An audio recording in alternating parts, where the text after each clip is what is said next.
each other dirty. They like each other. It's friends that go to say, hold up, I'll die for you. I love you, my N-word, I love you. Love for life. And they go out here and they get in trouble and they tell on each other. So I don't want to hear about whether you like me or not. That does not give me the result that I'm looking for. I care about the results, and our results don't resemble what we're looking for. So fuck who like you and who don't.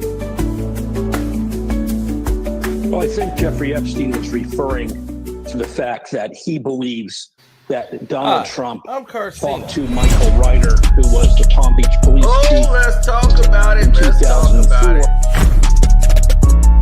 No one knows Marcino and none of these. There's so much going on in the world, and I'm just giving my 2 cents on it. Go in and do a raid at someone's house, but you don't have an arrest warrant for them.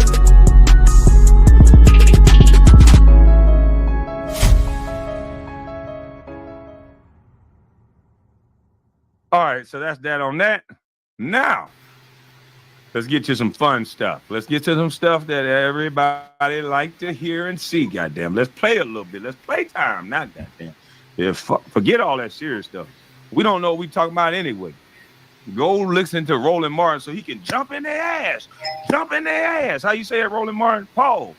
Y'all go listen to Roland Martin for everything, news and politics. But we ain't smart enough to even talk about that. Roland Martin can tell you all about history, all about everything. Just go listen to Roland Martin. He'll tell you. Any words that you got to say, he'll know how to spell them. Big words, all us black folks. Get us a goddamn on black man to get up under. He'll be our liaison to white folks. And that's how it's been going, and that's how it's got to be. You black men better shut up. Now it's Gil time, and this is what I know. This is what I'm an expert at. Don't listen to nothing else I said the first part of this live. Okay? I'm a bust. But let's get into this. Cino, what we got? This. You guys, can you guys tell me whether or not you've been following at all the journey of Gilbert Arenas? Because it's been really interesting to watch all the things that Arenas is doing, pouring a great deal of money into the making of content. He's gotten in. Dan Lebatard, what'd you say? What'd you say? Dan Lebatard. Arenas is doing, pouring a great deal of money into the making of content. He's gotten pouring a great deal of money. I started with an iPhone 8. Interesting. Into the content business in a way that is expensive and has been successful. There are not a lot of athletes who have had the success in this space that Gilbert Arenas has. Gilbert. That's not true. Kwame Brown has more success with less. That's what they don't want to talk about. Kwame Brown has had more success with less. Started off with an iPhone 8. I went dumb, stupid, viral. Still is. People see me out all the time. I know I'm being controlled by an algorithm, and it's cool. It is what it is. When they control the situation, that's what they can do. But I didn't spend no bunch of money to do this stuff. I just bought another camera. So we're going to start getting into a little vlogging and a little different thing to show you how fun my life is. But this guy is spending a boatload of money, and it's all airpack. Like I told y'all before, I dropped the link already. I want people to come hit this link and tell me how I was hating. And Gilbert, I expect you to tell him you're going to put a pistol to his throat too. I want to see that same no chill Gil energy that you brought up here acting like a damn fool when it came to me. When we could see you sitting on the couch, biting your nails, clutching your pearls when Kenyon talking to you in the physical form. Same thing I would do if I was sitting there next to you. All that bitch word and all that stuff wouldn't come out your mouth, and you know that. But on the internet, you turn into this character. But listen to the way that your white counterparts think about you in this content creator space. They look at you as an idiot who's spending a bunch of money, and you've been a dummy this whole time, like I said. And that's why I've never hated on Gilbert. I've only stated the truth of what he put out. Facts. Look at this nigga. He still think. See, they only talk in video game terms. Gil won. Well, just picture this as Brawlhalla. I've been respawned. Big dummy. Gil won, but Dan Libertard is basically saying that everything about what he's doing is fake. So exactly what Cino and myself has been saying this entire time. Now, he just said a very key word there. Gilbert Arenas is spending a lot of money on content. you've been following at all the journey of Gilbert Arenas? Because it's been really interesting to watch all the things that Arenas is doing, pouring a great deal of money into the making of content. Nobody wins in a situation like this. Oh, but they do. That's an absolute false. The people who watching are the winners. The people, God damn, I can't open. Oh, I need to do it the right way. The people who are watching are the winners. God damn, I'm gonna get old school. These bags done got so goddamn tough to open unless I done got a week. I'm 40. But the people who are winning is the people who are watching. Because this ain't about a win or a loss. This is about truth and a lie. Ryan Clark said, leave poor Kwame alone. That's Ryan Clark's opinion. There's nothing poor about Kwame. I'm not poor Kwame. Matter of fact, my mentality won't allow me to be poor. So unfortunately for you and Ryan Clark, this ain't about winning or losing. I reject that concept. And this is about the truth and a lie. And you guys believe in the liar. And the liar has to spin and do spinster type of tricks to get the attention. And that's exactly what Dan Libertard is going to expose about Gilbert Arenas. Buying all these bots, coming through YouTube, slinging around all this money, purchasing all this stuff to give the illusion and the appearance that it's bigger than what it is. But if it was that big, then why are you down here playing in the mud with little old Kwame Brown? That ain't nothing. That's a loser that you're winning against. It makes no sense. The only thing that he can give is the illusion that he's winning based on calling YouTube and things like that on me. But in real life, though, look at me. I'm just saying, look at me. I'm gonna give you a second. All right, that's enough. Pouring a lot of money into the making of content. And all of these guys are in the podcast business. They know what's going on. They know what's legitimate and what isn't. So I'm not talking about a troll. Do you know how many people come up to me in real life and said, I see exactly what you're doing. I'm glad you're teaching that fool Gilbert about ownership. He's not thinking for the long haul. He's thinking about right now. And so those are the winners, the people who are actually listening to understand. The trolls don't know how to understand nothing. They're going to go based on who they like. The people who are actually listening to the ownership piece of it, because it ain't about the right now. You know, I was viral shit. I was making so much money on YouTube that they had to come and everybody started hating and doing this and doing that. Well, start comparing me to other people. Why don't you do this? Why don't you do that? What I'm doing is already working. You guys started flagging, well, not you guys, but they started flagging. They started taking advantage of YouTube, mass flagging, Discords. That's called collusion. That ain't called bad product. Trust me. That's called everybody colluding together, conspiring to stop one individual. Because when I went live, a lot of people didn't like that. And then you have like same thing that's going on with Candace Owens. And I pray for that sister all the time. She has a little more, she has a husband, she has a family unit, she has more of a protection shield around her, because when people see you have so much success, the main thing that you got to do is protect it. And that's why I say in real life, though, I know how to do that very well, because I've learned through mistakes and learned through people taking advantage and doing certain things. YouTube is the internet.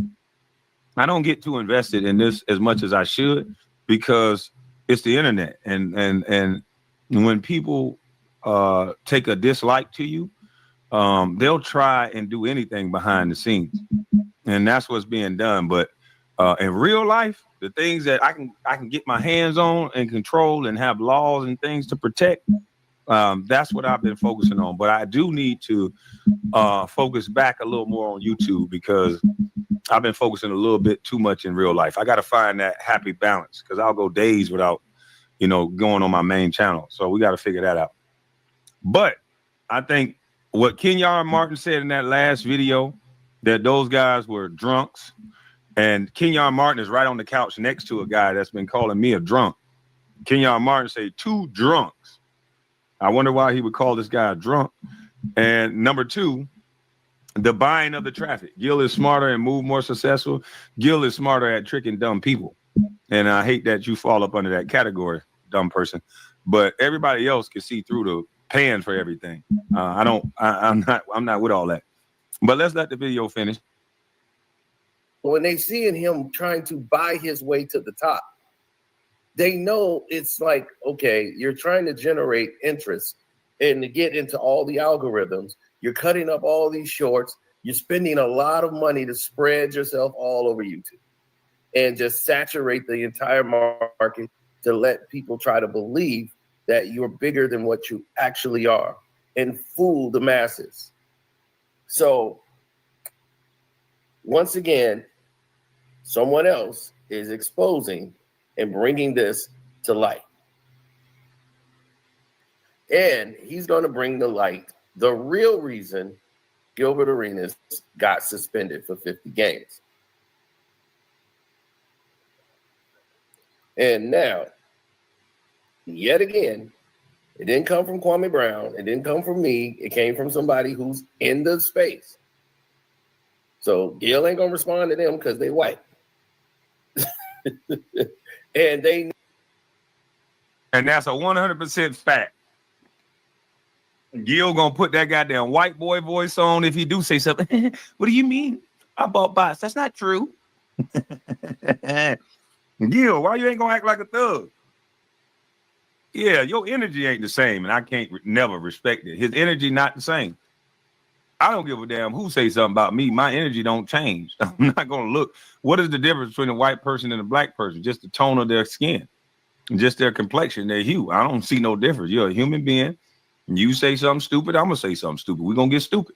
You say something educational or educated, we're gonna stay above board. We're not gonna act ignorant. But whoever go low, I'm not Michelle Obama. I have testosterone. I'm gonna go low with you. Yeah, I'm gonna meet you down there and try to drown you. That's what I do. I don't go high. And that's why most celebrities and athletes, they be losing their mind. They be sipping syrup. They just sit back and just take all the abuse from anybody who got a chance to give it to them. Somebody standing in their mama couch talking shit with a gun and you scared to say something back. I would just tell you, look, get out your mama house, boy. Sell that gun, get out your mama house, go get you a car so you can get back and forth to work. You look stupid, you know? And there's a lot of people that just sit online and talk dumb all day, and people just sit back and take it. I don't know why. I don't get it. But Gil, this ain't come from me. This ain't come from Cito. This comes from a white guy that you're not going to say anything to, which is going to prove that I've been right about you guys this entire time. The whole world watch you fake like me and you have beef. The whole world watch every time I say something to you, you come out guns a-blazing, calling me the B word, talking aggressive and tough when you not even like that. So it's kind of hilarious. But then when the white guys say something about you, you go right back into the weenie dog, little good system boy that you really are. This character and this act that you put on for the public is kind of funny to me, but this is the real you. Today, tomorrow, the next day, you won't say nothing about this guy. Know what you're doing. They know that you're buying your way in. This is your goal. This is your way. Fake it till you make it. Now, we have already exposed. Damn, fake it till you make it. A millionaire dude that scored 60 on Kobe got to fake it till he make it. Unbelievable. That Gilbert has the number one. He's supposed to be the number one sports podcast or whatever. He claims he's beating Nightcap and all of these shows on YouTube. He bragged about it. He was happy as can be.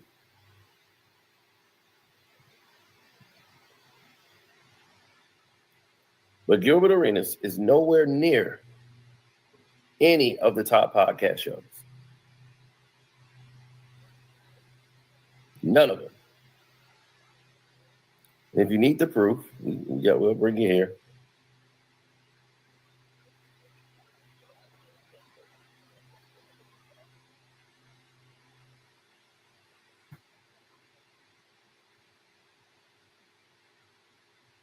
Dang, there's somebody in the chat.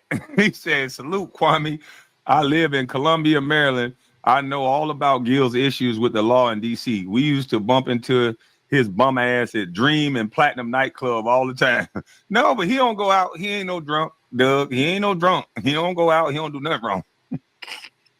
Boy, he got y'all fooled like a bug, boy. Oh, yeah, well, he need to talk to you.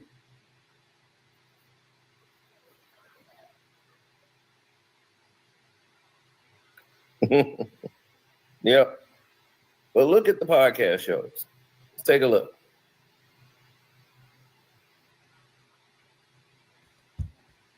KB, you scared to admit your president? Oh boy, one of these guys. First of all, he's the president. He's not my president. He's the president of the United States of America. Just like Joe Biden was the president. So I don't know how you just give him to me. He's just my president. So he's not your president. Got it. Donald Trump is a child, you know what, lover, sleeping with underage females. How would you like it if it happens to yours? Would it be okay? You're a real idiot. You're a real idiot. You're a real life idiot. I can't even respond to this stupidity that this boy just texted me. Look, these are all the top podcast shows. They got the Oprah show. They got all these shows. This is all the shows combined from podcasts. You're nowhere near this listening. We're 50 all the way down. And they say, well, he's sports. Where would he rank in sports? Because he's not, this is just all regular podcast shows. What about the actual real shows? That's the top 100, right? So when you look at the top 100 and you don't see his name, not worried about it. I'm reporting it. Why are you asking why Dan Le Batard is? Now I'm gonna let y'all look it up. I'll find the sport.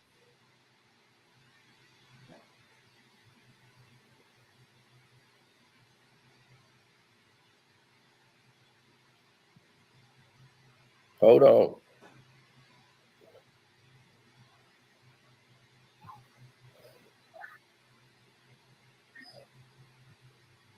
Uh-oh, can y'all probably can't hear this. Hold on one second. Politics frying y'all brain. I don't like none of them. There we go. That favorite word, like. It has nothing to do with like. Politics is getting us locked up. Politics is getting us rezoned for schools. Politics is putting us in hoods that we can't grow up in neighborhoods. Politics is what's shaping the world. So it's not dumb. It's not stupid. And it shouldn't be about what you like. It should be about how you want to live. And so you better get into politics because everything is politics. Trust me. There's street politics. There's hood politics. Everything is ran through politics. Trust me. And the way you politic is going to help the way you live. And if you don't understand that by now, you better wake up and smell the coffee because you sleep.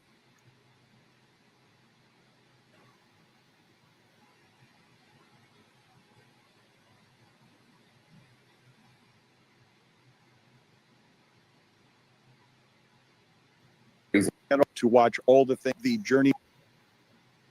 All right, here we go. Following at all the journey of Gilbert Arenas because it's been really interesting to watch all the things that Arenas is doing, pouring a great deal of money into the making of content. He's gotten into the content business in a way that is expensive and has been successful. There are not a lot of athletes who have had the success in this space that Gilbert Arenas has. Gilbert Arenas, during his playing days and afterward, is an uncommon personality anywhere in athletics where he's actively willing to be a troll. This goes back to his playing days. He got suspended, one of the longest suspensions ever that I thought, before watching the Netflix documentary, I really did think that Gilbert Arenas didn't get into historic suspension trouble for bringing a gun into a locker room and having a showdown with Darius Crittenden. I thought that the suspension initially would be over that.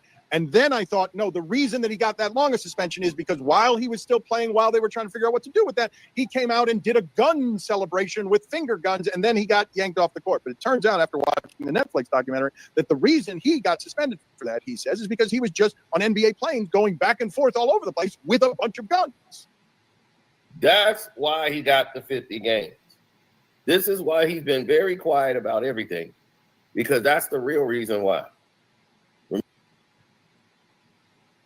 Wait a god. Hey, listen, Eddie Grunfeld. Now I'm thinking, Eddie, I want to know, Eddie Grunfeld, were you and Gilbert were romantically involved? That's just a question. Gilbert, were you romantically involved with Ernie Grunfeld?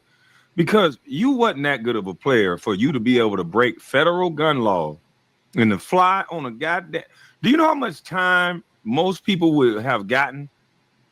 Gilbert, are you a federal agent or something? Like, how are you able to get it? Like, he's just a dumbass basketball player. Most any other basketball player would have got caught. You're jumping on a plane, crossing state lines with a firearm. Do you know how much time you can get for that? Flying all over the place with a gun, and you talking about a fucking 50-game suspension and not 50 years? Man, the go along, get along gang is real. This joke only got what? We haven't even mentioned jail time. How many federal laws is that he broke? Flying from one state to another state with a firearm. I want somebody in law enforcement. I know we got one guy that used to be in law enforcement. That goof droop ass dummy. Hey, goof droop. No more thoughts. Why don't you bring your goof droop, big stupid? Nah, you know what? You too dumb to think about this. Anybody else? Where my boy with no mustache on his face that I can't trust? Where my boy at, man, with that purple face, no hair on his face? I fucked up my mustache, so I had to shave it down like that. But I almost had a pamper face. I was finna cut this shit off when I messed up. But where my boy at, man? Where in the world is my boy? What's his name? Light-skinned cat with the pamper face, man, a federal agent. We need to know how many laws did Gil break by jumping on a plane, flying around with guns, and the only thing he got is an NBA suspension. This is why this boy don't understand that pig is pork. Pig pee is pork. I can't say what I want to say. This is why this boy don't understand stuff, man. He's never been made to have to deal with the things that he's done in life. He's always been shielded. If you think about everything he's done, he's got tough in the locker room, brought guns in the locker room. If that would happen in the streets, he would have been unalive. Because as you could hear the story about him and Javaris Crittenden, allegedly, and shout out to Javaris Crittenden, he's doing great things now, but we got to review this. Back then, it's been alleged that Javaris Crittenden had his own weapon, didn't need Gilbert's weapon. And he racked one in the chamber, allegedly, and said, "What we doing? Oh, let's do it," or something. So out in the streets, Gilbert would have lost his life for being a Valley Boy poser, playing with somebody that obviously wasn't playing. That's what happened when you play with people that obviously ain't playing with you. Javaris Crittenden is a Georgia boy, and he obviously wasn't playing with Gil. You know, stop snitching, Kwame. Well, it's going to be on this video. I'm not snitching. I know you just a hater that's always in the chat talking down on me because you a fake and you a phony. But this is on this video. So I'm pretty sure you're not going to get on this white man comment and say, "Stop snitching, Dan Lemitard."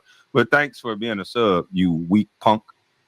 And I'm only saying that to him. Normally, I respect all my subscribers, but he's just here for the moment, just to text and hate. So I'm going to give him the same energy that he gives me. But in the end, I want to know if I was to get on a plane, get caught on an American plane with firearms flying across state lines, how much time would I get for that? Let's just say I leave DC and we fly to California, and we're flying all across these state lines, Texas and all this stuff to get to California. Then I land in California with a firearm in my book bag.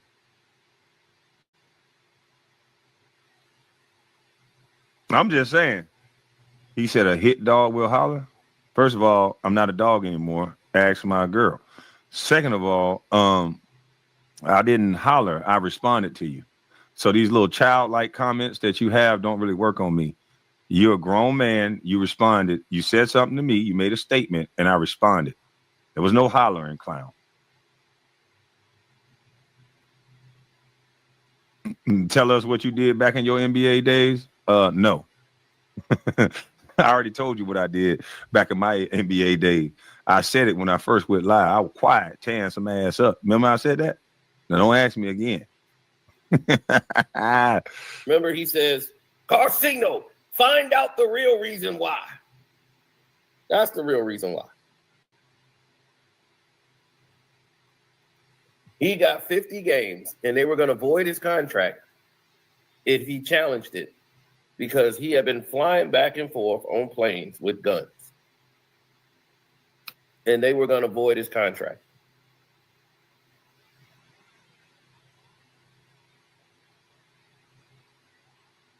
That ain't no chick. If that was a chick, she shouldn't even be talking to me like this. That ain't no chick. That's a chick want to be a man. This ain't even got nothing to do with no chick. I don't know what chick could be texting a man back and forth in his chat like this. So y'all can give her the credit of being a chick. I don't think that's a chick. He had to come up. She would have to come up here and say, I'm a woman. And I say, no, you're not. He's a convicted felon. So that's 8 years plus 2 years for every bullet. Damn. Man.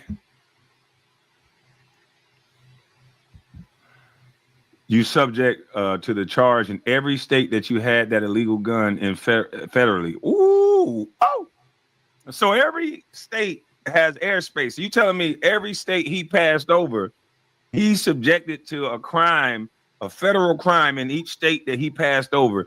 And you telling me a white man and Ernie Grunfeld had enough power to get Gilbert Arenas out of a federal crime. And you wonder why this boy get up on the internet and talk stupid every single day and get up here and act like his shit don't stink. And I'm telling you, the only way you have that type of power, because Gilbert is just a dumb basketball player. The only way you have that type of power is you're connected to somebody. And usually how they get power is through their anus. I hate y'all keep getting mad at me for saying what I'm saying. Most actors, what's that black actor? And that used to be everywhere. He just got a divorce from his wife. I think he lost $10 million. He was saying that. And then he was saying about how a guy came up to him and said, you're a great actor, but you would get to a whole nother level if you was bisexual. This just was in the news. The guy was talking about it. Corey Holcomb is not wrong about what he was saying. I'm not wrong about what I was saying, and especially in the beginning. And I started backing off from saying it because of all the shit that started going on behind the scenes.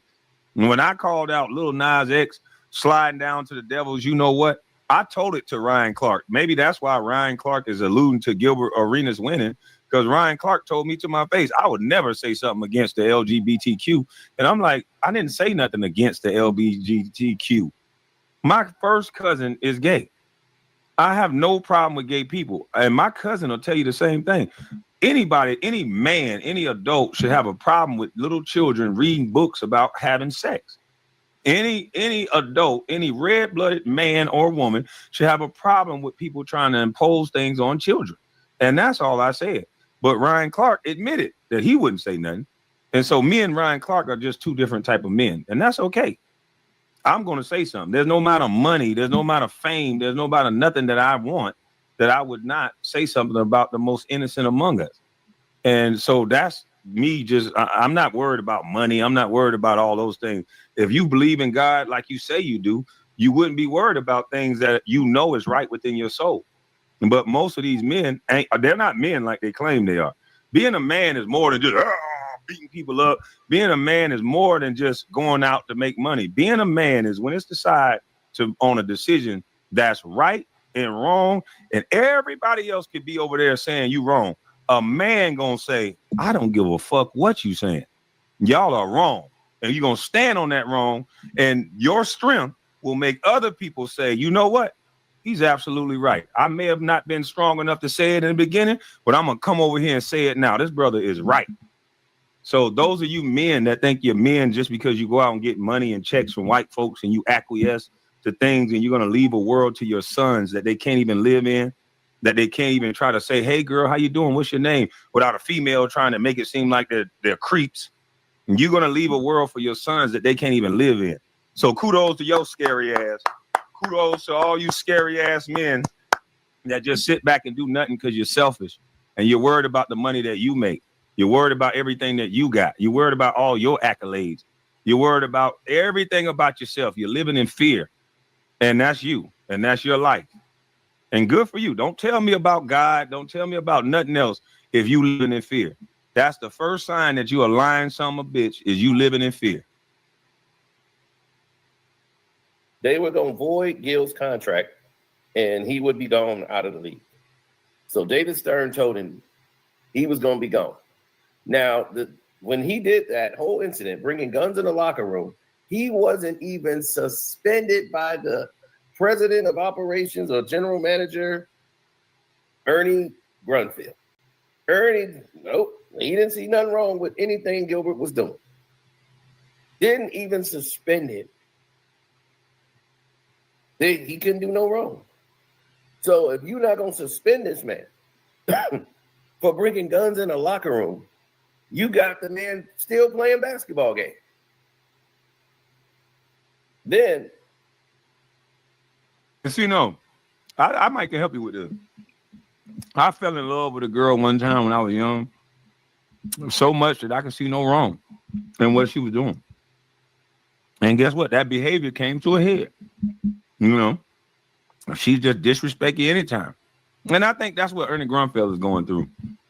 It seemed like Ernie was in love with Gilbert. That's just me. It seems like Ernie was in love with Gilbert because, Cino said, me too. You know how I go. You fall in love with a chick, you overlook all behaviors. When you're doing business, if Ernie Grunfeld was a good businessman, and I'm sure he is, he owns a clothing store in D.C. that does well. And maybe it's just Mitch Kupchak that's running the store and making it go good. I don't know. Allegedly, I think I snapped. So, but apparently Ernie Grunfeld knows how to run a business. He couldn't have become a GM without having some type of discipline. So when I fell in love with that chick, I overlooked all of her behavior. I didn't care nothing about her behavior because I was blinded by googly-eyed love. Now, I don't know if that's what Ernie Grunfeld is going through, but you got to tell me, you got to help me with this. How does a professional business white man care so much about this little Negro boy from California that he allows him to run a whole program into the ground, that he allows him to not go to practice, undermine the team over some points? You're not even winning, but over some points. You allow him to get on a plane that a business is paying for and allegedly take guns across state lines. And we're talking about a 50-game suspension and not jail time. If the average black man get on a plane with a pistol and they fly somewhere, they are going to federal prison. And you're telling me because someone can shoot a basketball, all rules are exempt? This ain't even, this clown, I can see if they was doing this for LeBron. I would actually say LeBron is a good enough superstar and tied to enough money that I can understand. I really do understand life like that. But Gilbert Arenas, a guy that had gun charges allegedly in college, this guy's always around a gun allegedly. Gun charges in college, trouble throughout his whole life, but he keeps getting a pass for it. Why? Who is Gilbert Arenas for real? Who is this guy? How is he able to be this type of idiot? And why is this guy so much into my business? I told y'all what they do. They keep trying to fancy what we doing as beef. And that's why I got mad at each time. Why are you calling this beef? Beef is when your mom ain't safe up in the street. My mama already dead and gone in the ground. Beef is when I see you, guaranteed to be a ICU. That's beef. We just talking on the internet. This is just a dude who's trying to become successful on the internet, spending a lot of money doing it. This is a guy that's had multiple shows and hadn't had much success until talking about Kwame Brown. So this is not beef at all. I don't wish no ill will on this dummy. I just know he's a dummy. And I know the ill will that's going to come through him is going to be at his own hands. Because at some point, that behavior is going to come to a head. Trust me. After the fact, you go ahead and change the whole narrative after the fact. And they said, okay, we're going to give him 2 games. He was only getting a 2-game suspension for bringing guns in the locker room. Then he did the whole finger thing, and that just pissed David Stern off. And he told you what was going to happen. I'm telling you, that's why they didn't like when I said most of these athletes have a white zaddy. I'm telling you, most of these entertainers and celebrities have a white zaddy. Do y'all remember what Dr. Moise Watkins said to me? Dr. Moise Watkins said, I'm dangerous. He called me dangerous. Dr. Moise Watkins, a black man, said I was like Jim Jones, a cult leader. Now I'm just sitting here like, where am I getting all this hate? I go from a bus to a cult leader? How the fuck does that happen? How does that even mix? Bus, cult leader. How? But nevertheless, they told you that I was a cult leader like a guy named Jim Jones, and here my dumb ass is thinking he talking about the rapper. Didn't understand the comparison then, but I thought he was talking about balling. Yeah, I thought he was talking about balling. He talking about a damn sociopath. Dr. Moise Watkins compared me to that without even knowing me. And I told you, they got to label you something. They got to categorize you as something in order for people to like and not like you. When today's society is so sensitive, when people don't like you, they want to hear nothing you got to say. You could be shouting to the top of your lungs, hey, they're going to burn your building down in 3 days. They'll see motherfuckers out there gearing up, putting gas down there. And right before they like the match, they'll be like, oh, shit, Kwame didn't say that. But if they don't like you, they'll say anything. This man got up here on YouTube and said, Kwame Brown is dangerous because he doesn't have a white man that's over him. And the internet didn't react to that like I thought they would. How many of you celebrities that you like have a white man above them? Did y'all think I was playing about what I was saying? Dr. Moise Watkins told y'all to y'all face that majority of your biggest celebrities have a white zaddy. I was calling it. I was saying, you a script reading, you know what? These people got white zaddies, and Dr. Moise Watkins still said Kwame is dangerous because he doesn't have a white man above him. I've been trying to talk to Dr. Moise Watkins. Angela Stanton invited me to a couple of events that he was there. I never had a chance to ask him. I want to ask him on camera. So who's the white man above you? Everyone likes to talk about me, but no one wants to talk to me. I wonder why. They want to get me in a form where they can question me, question my intelligence. No, I'm questioning you. Who is the white man above you, Dr. Moise Watkins, and why does every black man need a man above them? I thought there was some book called 48 Laws of Power that they brainwashed all you Negroes with. I don't like that book. I told my brother that. He was so shocked. He got out of jail. He's like, oh, the 48 Laws of Power. I said, why the fuck do you like this book?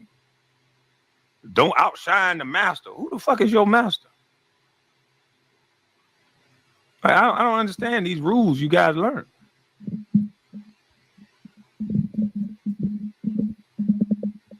Yeah, I don't have nobody that can call, that can get a hold of me, tell me what to do. This is America. This is your average black man. They're looking for the right zaddy to protect them. And unfortunately, most black men power come through the white dude that's over them. I'm not worried about no Gilbert Arenas. I'm worried about Ernie Grunfeld. I'm worried about the white man that he's going to call on me. I'm not worried about most of these black jokers. You know what they're going to do? They're going to get the violence. They're going to get to doing things behind the scenes. But what did Dr. Moise Watkins mean by white daddy or a white man that he can call? What did he mean by that? Does LeBron James have a white man that's above him? Snoop Dogg, Ice Cube. I want to ask all my so-called celebrity brethren, T.I., Killer Mike, all the people that's in the mainstream. I want to ask y'all, P. Diddy, 50 Cent. I don't think 50 Cent got a white man above him, but 50 Cent, I'm saying all y'all names. Do y'all have a white man above y'all? Do you guys have a white man above y'all? Is that why y'all life is going so allegedly great? Looks like it's going great. Do you guys have a white man above y'all? Everybody can see when Snoop Dogg get out of line. He got somebody to get him back in line. Yeah, Snoop Dogg will forget his own thoughts of what he said, boy. After that murder was the case that they gave him, boy, they tell his ass what to say. Snoop Dogg only important to us black folks. He look gangster and scary to us. To them white folks, he a weenie dog. He do exactly what they tell him to do.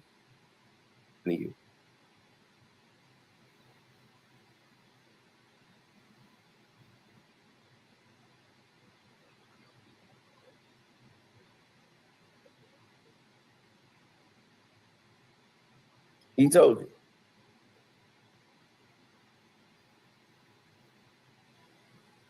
Oh, yeah. Then a couple of things. Gilbert Arenas, like Shaquille O'Neal, sometimes embellishes stories, right? But it is true. His initial suspension for having the guns in the locker room, all that was like 2 games, 3 games, or something like that. He gets reactivated. That first game back when he's reactivated, he comes out with the finger gun salute, and David Stern blew a gasket. And that's when he threw the book at him, which is what I actually ask Adam Silver to do all the time. Throw the book at him. He's being introduced before a game in the middle of this controversy, and as he does so, he does finger guns as if he thinks all of this is funny, that he's getting suspended for a couple of games. So this is the backdrop. This is the kind of guy he is. I mean, even we talk about the showdown, if you will. Crittenden walks in the locker room, and Gilbert has 3 guns on the chair and says, pick one. And Crittenden says, I don't have to do that. I got my own. Cocks it, starts singing, oh, let's do it. And it said, everybody ran out of the locker room except for Gilbert Arenas. And I heard this from not Gilbert Arenas. He sat back and he laughed. So this. So the guy who thought I was snitching, this man right here is on video saying that Gilbert Arenas is such a dummy that he was trying to give someone an unloaded gun like he always does, think everything is a joke, tried to give a man an unloaded gun, and through his plan could have got himself unalive because Javaris Crittenden allegedly had a gun in the locker room that was not unloaded. It was a live gun, and he racked around in the gun allegedly and said, I don't need nobody else's gun. Oh, let's do it. A popular song out of Atlanta. Now, if Gilbert Arenas would have had that unloaded weapon in his hand, let's just say Gilbert Arenas went in the locker room and took the joke a little bit further than what he did. What if he had the weapon in his hand? And then Javaris Crittenden, in his mind, he's now in fear for his life.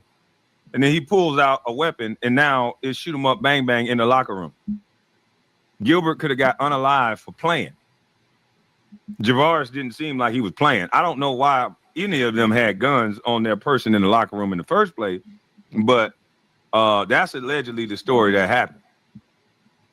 And this is why I stay away from Gilbert Arenas, because a guy that will antagonize somebody and push them to the brink of that, you don't want to be around somebody like that. You don't want to, I don't want to be around somebody like that at all. He finds people to pick and poke with. And then when it gets a little too serious, he goes, I'm from the Valley. I didn't do anything wrong. And this is the guy who's allegedly flying around with guns. This is the worst son bitch in the world, if you ask me. You talk about Kwame Brown the way that you did, and you've been allegedly on planes with guns going across America. Absolutely crazy.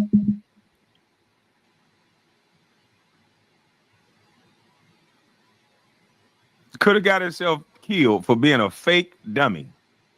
And as he does so, he does finger guns as if he thinks all of this is funny, that he's getting suspended for a couple of games. So this is the backdrop. This is the kind of guy he is. I mean, even we talk about the showdown, if you will. Crittenden walks in the locker room, and Gilbert has 3 guns on the chair and says, pick one.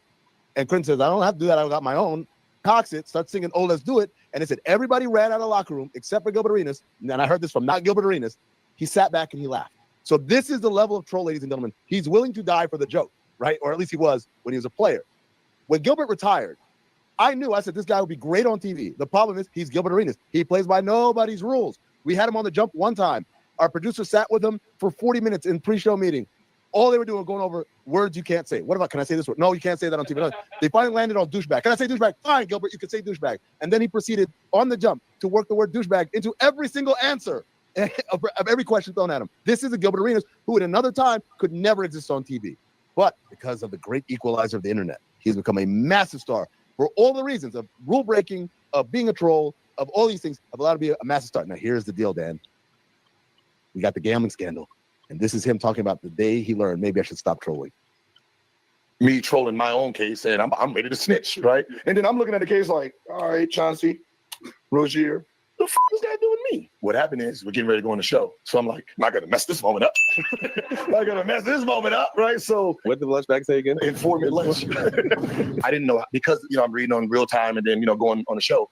I didn't know how serious that was. And then once I realized how serious it was, it kind of scared me. But then, right, it started saying like the crime families. Like I've heard these names before, right?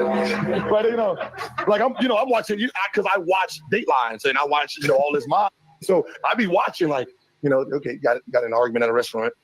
Next day, restaurant blew up. Ooh, car blew up. Whoa, like okay, so they here's about their business on just arguments. This is real. This is for families, and my name is in it for no damn reason. Do they think this is real? Do they think I'm a part of it? Listen, I didn't get in my car for about a week and a half. Really? Hell no. I mean, let's talk about what's real and what. No. I don't. So No Chill Gil didn't get in his car for a week and a half. Not the guy that ain't scared of nothing. No Chill Gil wasn't in the car for a week and a half. Interesting. This one's interesting, right? I did not believe that there was a trolling line that Gilbert Arenas would not cross, because I too marveled at, in a locker room where Gilbert knew what his power was as the star and the star moneymaker, he pushed a teammate to the brink on the game of chicken of, you're not going to shoot me in here. Here are the guns. Teammates are running out, but he's that committed to the joke. Layout. He does not fear the FBI. He does not fear basketball investigations. He does fear the mafia, obviously. No. That's exactly it, Dad. So now he fears the mob that he claims he don't know and don't know how he's even involved. So his trolling of the situation, talking about, I'm going to. Oh, the only way he's going to be scared of the FBI is he got to watch an FBI movie. So he ain't watched no FBI movie yet. He watched the mob movie, so it made him scared. He saw people getting unalive, disappearing. So he's scared because he saw it on TV. We need to show him some of them cop movies, some of them cop shows like Bad Boys, What you gonna do? What you gonna do when they come for you? Bad boys. You got to start watching that, Gil. Police are now play no game. Bad boys. What you gonna do? They gonna get your ass, boy. You dumb. You around here flying around allegedly with guns on a plane, not scared of the FBI, but you scared of the mob. The FBI arrest the mob and put them, well, there ain't no mob, but the FBI arrests people that say they're in the mob and send them away for 150 gazillion years. But you only scared of the mob. I would think you should be scared of both. Allegedly, I think I snapped. But it ain't no mob. Hell, he don't know that all of this trolling was not good to do. I'm quite sure his lawyer told him. Just like they said, he sat there on the jump and they prepped him for 45 minutes on words he cannot say on TV. And he want to search for every word that's pushing the line just so he can say it on TV. Who would do that? Nobody but Gil. But here's the thing. Javaris got robbed in my hood. I know the whole story. You can't tell me nothing. What does that have to do with this? I'm confused. Who was trying to tell you something, and what does that have to do with this? Javaris Critton in life has been very documented in detail. Everybody know all about this stuff. But I'm just trying to figure out, what does that have to do with what's going on now? She said nothing. Yeah, I don't think it does either. They're talking about it. But the majority of the people are not really paying attention to him. He's not really resonating with a lot of people. And that's just facts. And see, Bill Simmons broke it all down once again. He said, I'll say some of the biggest shows are lying publicly about their deals, lying about their podcast numbers, and lying about their YouTube subs by paying for those subs. I can't believe how many people are dishonest about this stuff. And this is what's happening. These channels that come out of nowhere, they start doing 300, 400,000 just out the blue, trying to buy their way in. And that's the route Gilbert Arenas took. He came out and said, hey, let's just buy our way in.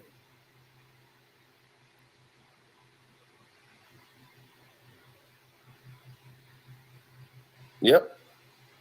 Got to play to pay. Well, I don't know if he ain't got no way to get out of it. See, some white people talking. See, when the white people said he ain't got nothing to say, so he gonna remain quiet. You know he ain't saying nothing to me no more. That boy, he threw.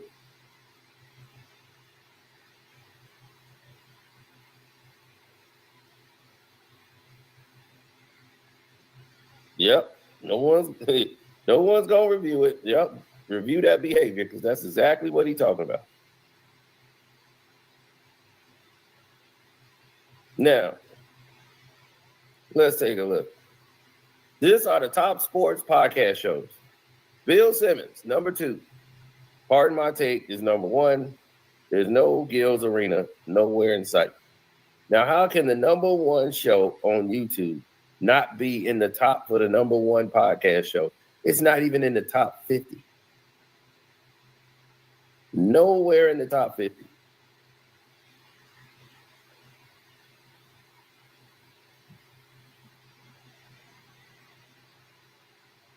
That's unbelievable.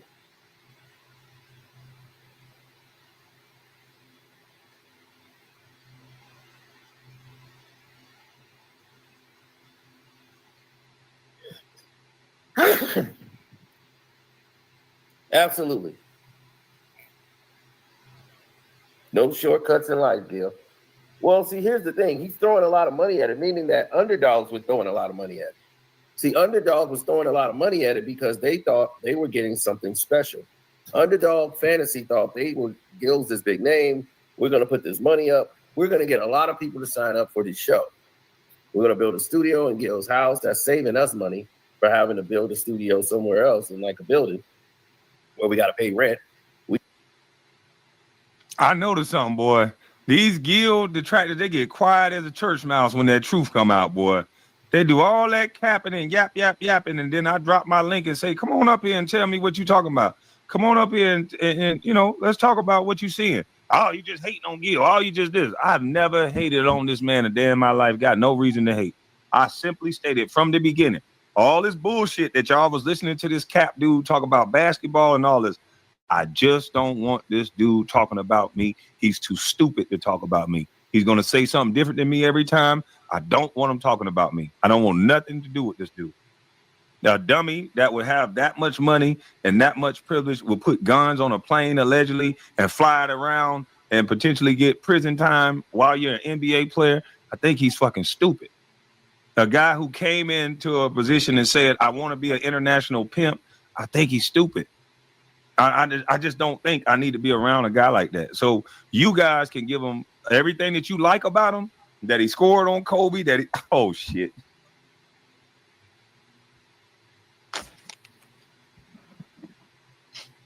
Hey, oh man. Hey, Tino, man, you should have texted me first.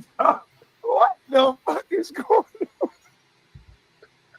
Yeah, I saw y'all posting some video. I mean, I don't even know what that means. I don't even remember that video. I mean, I took some aspirin. I mean, what aspirin you could take to make you, highest scoring player in the history of the game? And I don't know. And it's just what I got to deal with. Comes with the territory. Hey, sir, may I ask you a question, Mr. James? Yeah. What was that substance that your trainer was giving to you in your hand? And if it was Tylenol, why were you covering it up? I don't even remember that. I played so many games. I probably was, I don't know what Messi is doing. I'm not responsible for him. I just probably had a headache. I get hit a lot in the game, I'm tough, I can take it and, I just don't show it because of my mental strength. But, I just was like, hey, probably got a little headache, took a pill, it's nothing. So you're not. So Mr. James, you saying you're not responsible? Aren't you responsible for your career though, and what you ingest in your body? I mean, come on. They get that to everybody. I mean, you've been in the league, you know. That's nothing, you know. Okay. It's a little aspirin thing. Yo, Kwame, you gonna respond to Hey, shut your goddamn mouth. We ain't tell you to come say nothing. Now, Mr. Plain James, I got to show you the video that I'm talking about, Mr. Plain James. Okay. Because I think you said you don't remember what happened. I don't remember. Okay, well, here, this is Carcino, Mr. Plain James. Do you know who Carcino is, Mr. Plain James? I seen this person on TikTok or something, you know, kids play it and stuff, and you know, they tag me in it, but I don't know. Well, he doesn't like your game. He don't like your hairline. He don't like your beard. He don't like nothing about you, sir. And he caught you doing this. So I want you to respond to what he caught you doing.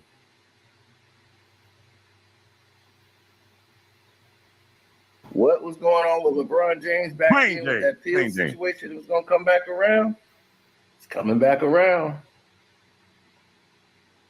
This man named Mancias, as the federal government is asked for his cell phone, as well as LeBron James' personal assistant, Randy Mims, in this investigation on illegal sports gambling. But we remember this game in which Mancias did something very suspect in the process when LeBron James tells him something in his ear. And when you watch Mancias, watch what happens here. LeBron asks him seemingly for a pill. He grabs a pill. All right, Mr. Plain James, how many aspirin do you need, sir? I don't know. I only take like maybe one. One? If it depends on how severe the headache is, you know. But yeah, it's probably just something. I don't even remember the game. You know, it's so many games you play. We're on the road, you know, jet lag, going up and down in the plane, you know, the travel. So, you know, it's nothing. I mean, what they saying, that pill helped me score all the points I scored in my career. I mean, it's ridiculous. No, Mr. Plain Jane. What we're saying is that you old as dirt. And without all this medicine, we trying to figure out, because this ain't one pill, sir. Like do you see all the pills in this man's hand? Let me put this on mute. I want you to see all these pills, sir. Look at that. You take one out of the hand, and there's like 4 or 5 more, sir. Mr. Plain James. I mean, I didn't take them all, so he probably gave some. AD was there at the time. We got other players that's banged up, probably needed them. He probably was going down the line, you know. But they only care when I do something, or you know, if I wipe my nose, you know, that's going to be on SportsCenter. So, okay. You know. All right, I'll tell you what. Respond to this, Mr. Plain Jane. After you take about 5 or 6 pills, Mr. Plain Jane. Look at that, a bunch of white pills. You on that white, Mr. Plain Jane? I don't know where we went wrong, me and you. I mean, it seems like you just want to attack me all of a sudden. You know, I don't know. I've never said a bad word about you. I don't know if it's about, you know, Gil. You know, I never went to that guy's house. I don't even hang around him. You know, he keeps calling me all the time for stuff. I sent Rich over there, but yeah, he gambled at my house one time, but that was about it. But no, I don't hang with that guy. So, you know, we both don't like Stephen A. So we should be, you know, unified. I don't understand. Sir, let's get back to this. I wasn't talking about Gilbert Arenas. I'm talking about the 6 or 7 pills that's still left in his hand, and you already took one. I'm trying to jog your memory. I know you say you have memory loss because you get hit a lot. It's a lot of games. But you took this round of pills this one time, right? And then you're going to go out and play. So I want to know, you don't know what these pills are. That's cool. But you're going to take another set of these pills. So I'm just confused. Let's watch you. If this is the case, why the concealment? Why is this being concealed? That doesn't seem normal. Why is LeBron James doing this in the middle of the game, in the second quarter of a game?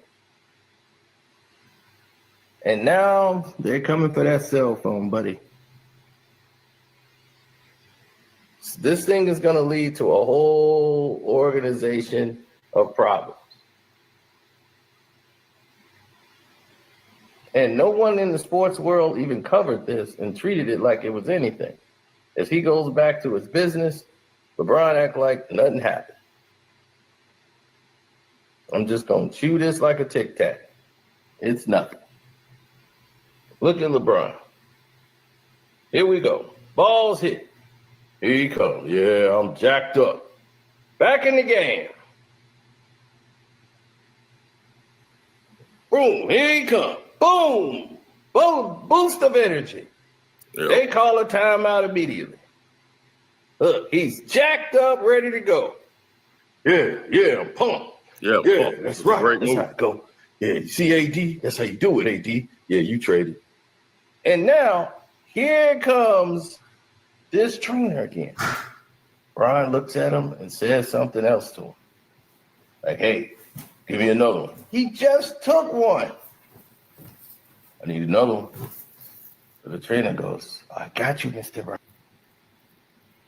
Now, Mr. Plain James, you did a great move, by the way. I want to congratulate you on your athleticism playing this long. That was a great move.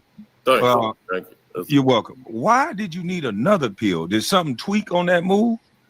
I don't think I'm taking another pill. I think I just need some water. I was a little dehydrated because I took the last pill without water. As you saw, I was chewing it, and I never got my water. So that's when they called a timeout. And I was like, okay, well, now I can get the water. So here he comes over with a cup of water. So that's all I see right here. I'm just dehydrated right now. Going a little splash of water. Okay, so I didn't see one pill. I saw about 7. So you took one, or did you take 7 in the beginning? No, I only take one. I don't really need that much. So that's why I just take just one, chew it up, just so it can deal with the headache or the annoying banging or something I might have, from, jet lag, stuff like that from the travel. You know how it is. So this is just, it comes with the territory, So, yep. Mr. Plain James, well, let me ask you this. That time that you flopped up and you looked up under your hand, was you really hurt?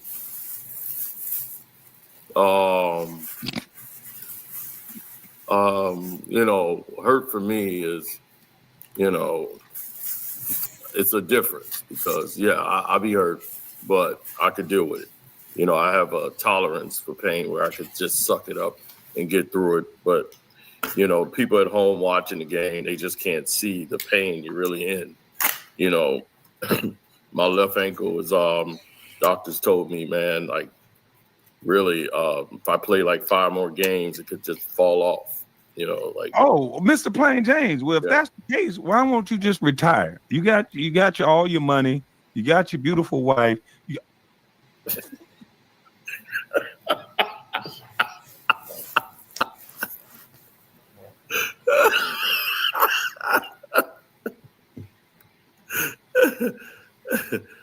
Oh man. Well.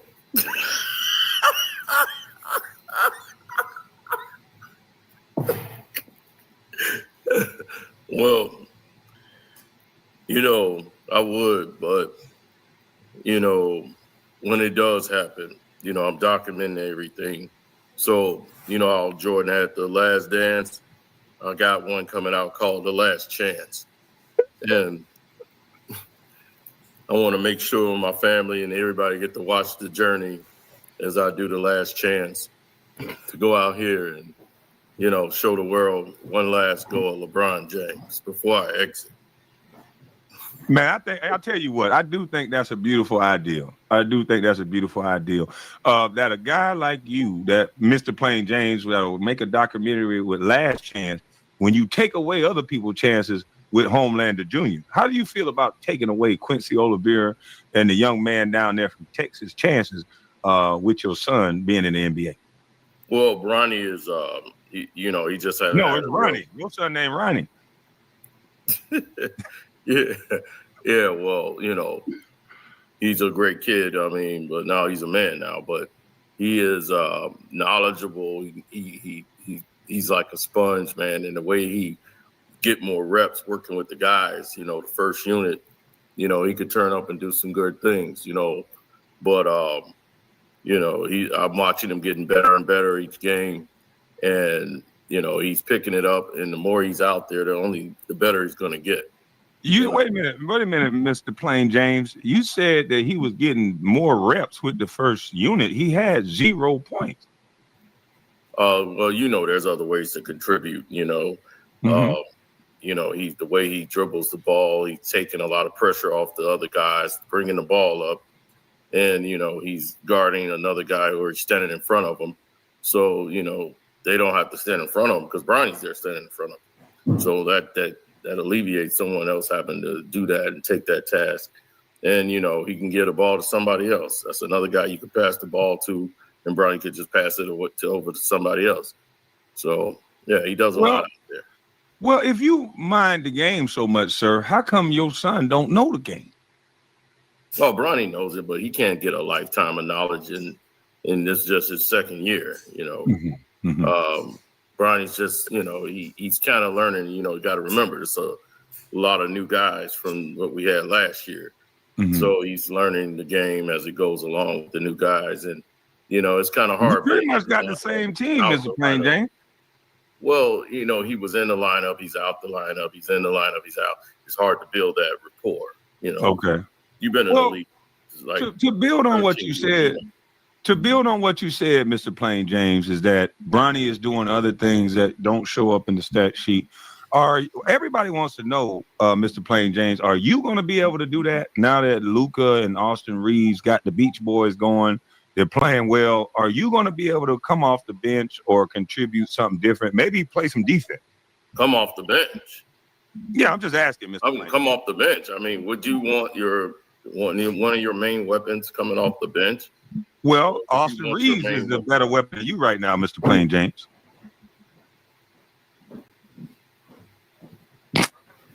Mr. Plain James, Austin Reeves right now, he's been dumbing his game back for you. You've been making him sit in the corner and shoot threes, Mr. Plain James. But one thing about that trailer park white boy is that he can play. He can go to the basket, Mr. Plain James. So can you take a lesser role like your son so that the team that's 8-2 on the road can keep winning? So Austin Reeves made me. Where was he at when he did Austin Reeves bring a championship to the Lakers like I did in a bubble? Did Austin Reeves bring a championship to the team like I did in the bubble? No. In the hardest condition, no one has ever won a championship under those conditions. Having to live in a hotel room where you can get all the food and everything and don't have to travel, all these hard conditions. Had to play in one building to be the only team in shape. It was hard, very hard for us to win.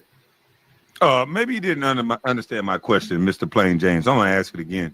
Will you take a back seat until Austin Reeves and the Lakers because they're winning right now? Hell no. They winning because Bronny's out there helping, and it's the whole team. It ain't just Austin Reeves. Bronny do things you can't see on the stat sheet. He's on there. He's clapping on the sidelines. He's pumping guys up. He's grabbing guys' shoulders, giving them that moral support. And he gives them a level of speed and intensity. It fires them up to play better. Luka told me the other day, he said, man, watching Bronny running around out there has got me wanting to do the things he could do. And that inspired Luka to get 40. So, he's doing a lot of things that's not on the stat sheet.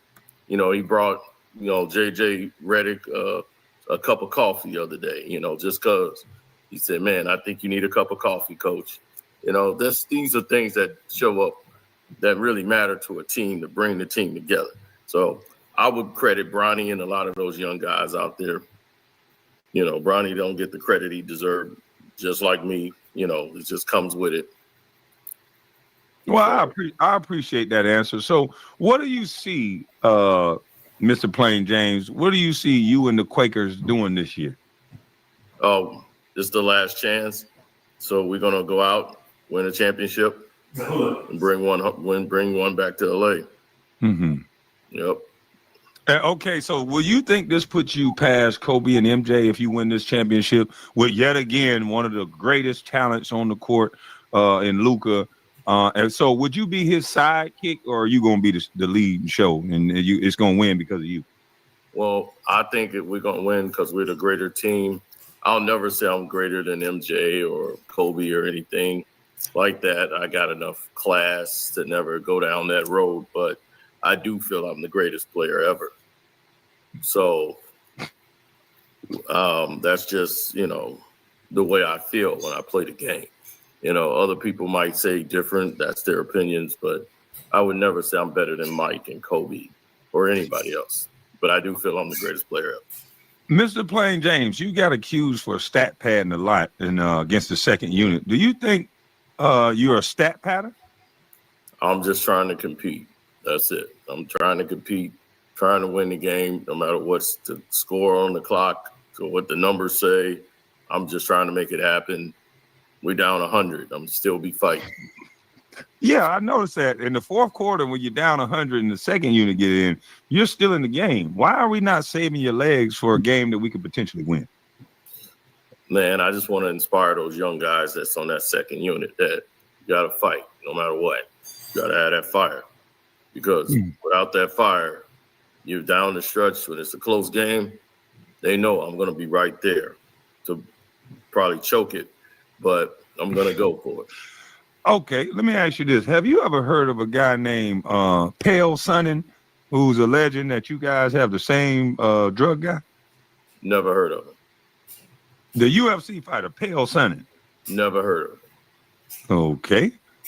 Okay, so we just moved past that. But he's a legend that you guys, he said something about some damning things that I think you would want to hear. So you might want to look up Pale Sonnen, okay? Also, a lot of people make up things about me. Somebody said that, I bought a horse. People were dating my mom, all kind of crazy stuff. Yeah, a lot of people said that, though. Yeah, kids out of wedlock. And, they say a lot of stuff. Okay.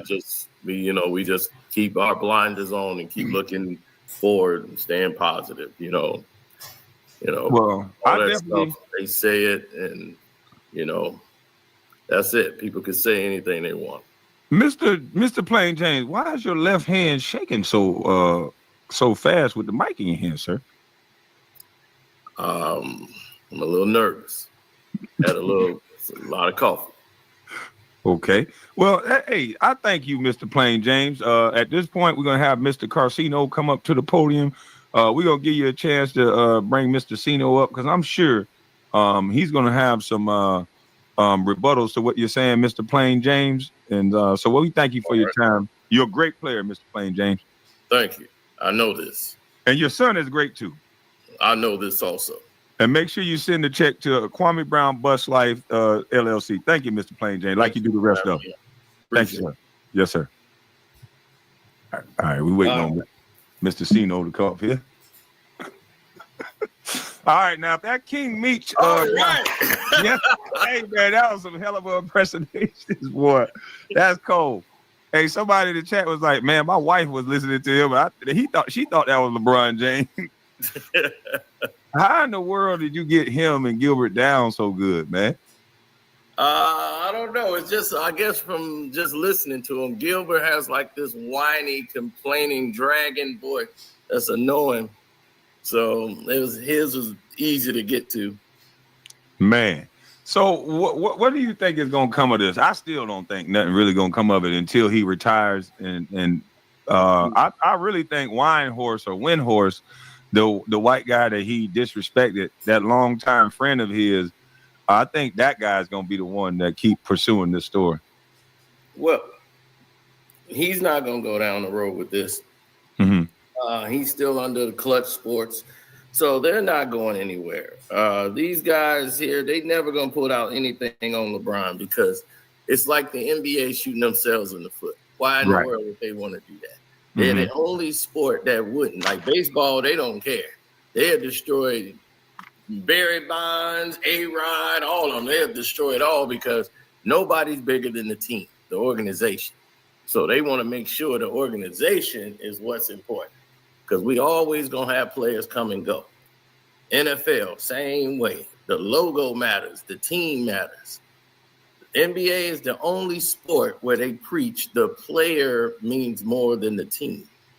So when you come in, it's LeBron.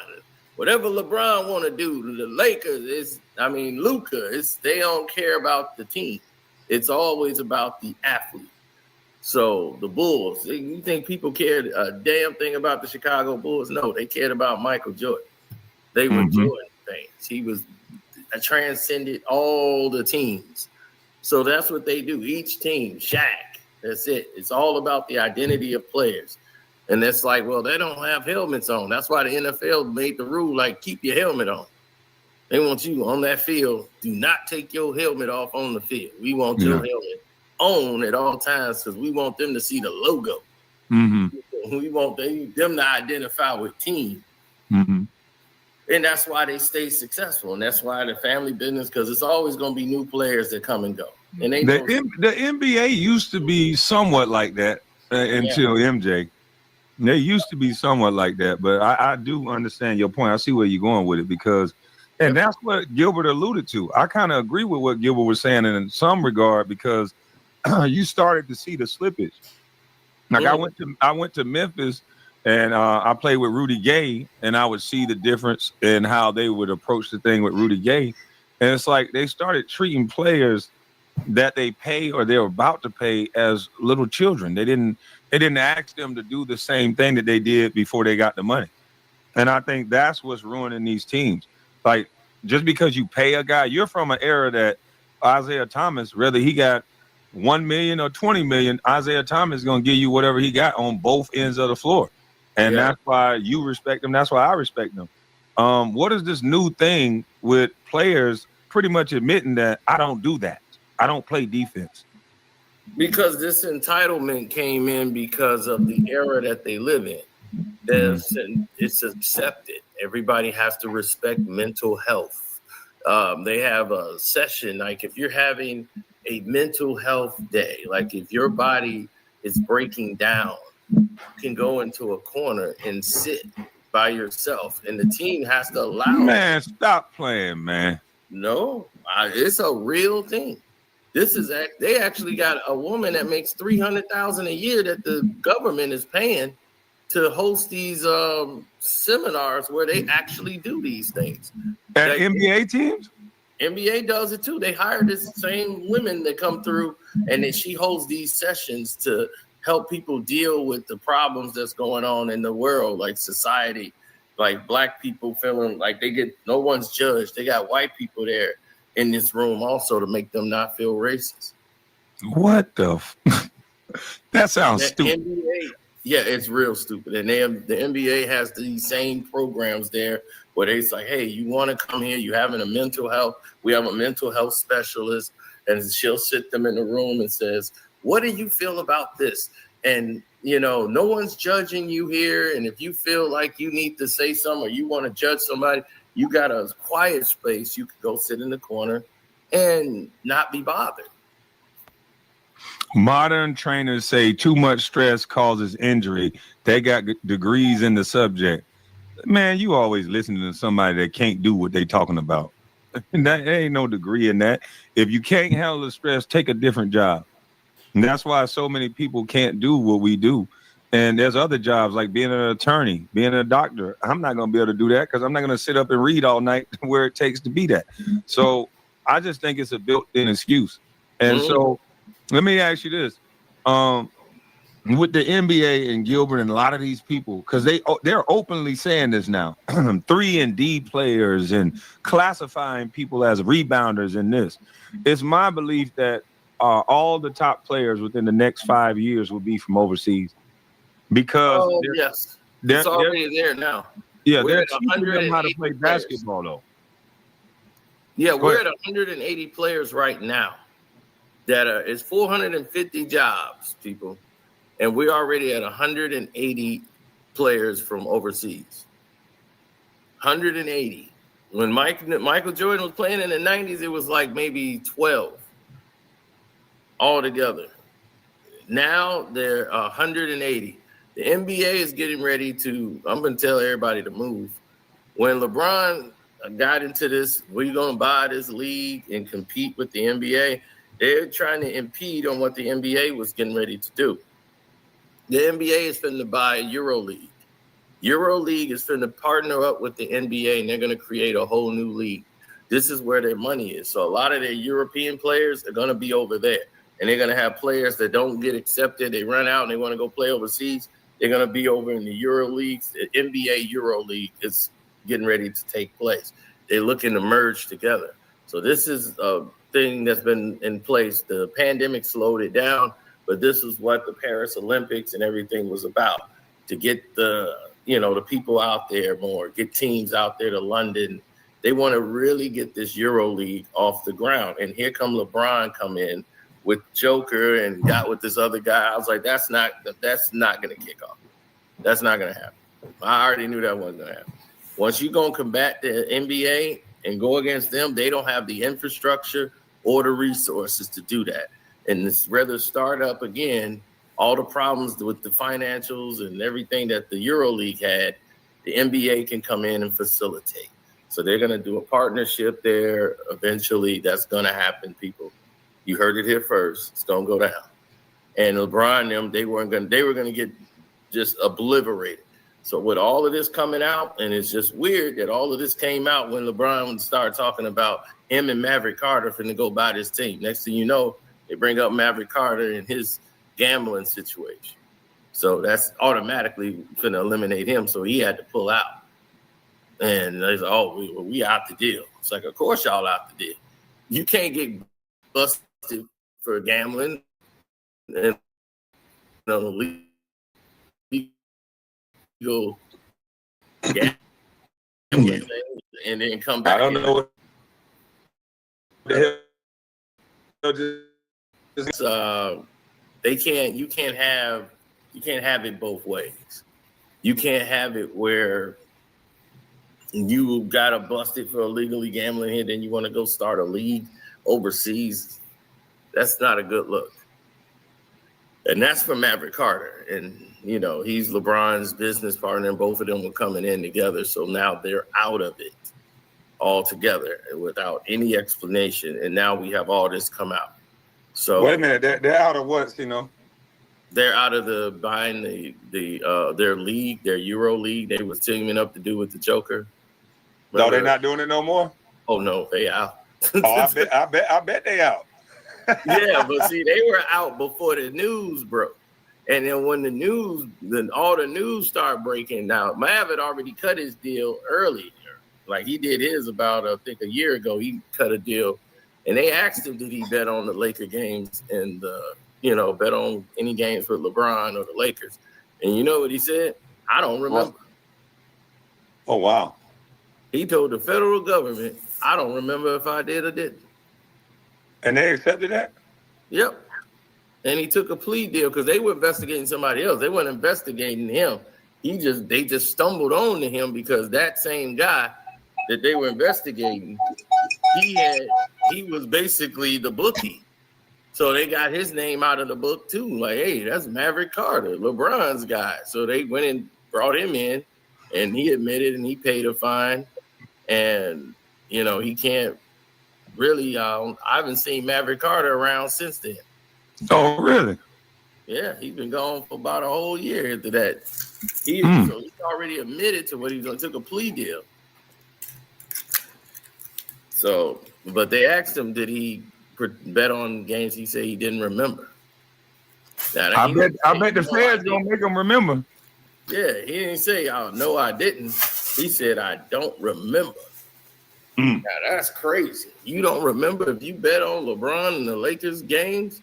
Now, all of this is coming back around because of this whole federal gambling thing. So that case is coming back, even though he took a plea deal already. That information that they used, the NBA, they can combine the whole situation. So it's going to be a mess.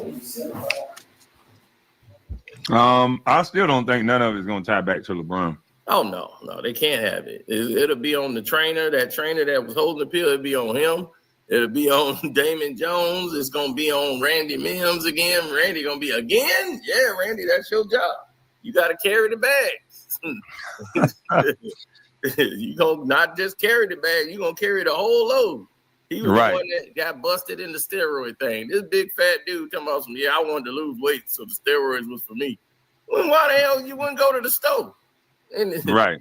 And it's whatever it is, it still ain't working out. He still ain't lifted damn weight. He done got bigger. I was like, what the hell? You the only dude in California I know that's getting fatter. How the hell you doing that? Yeah, he doing steroids, and he allegedly was doing steroids, and he's still big. Yep.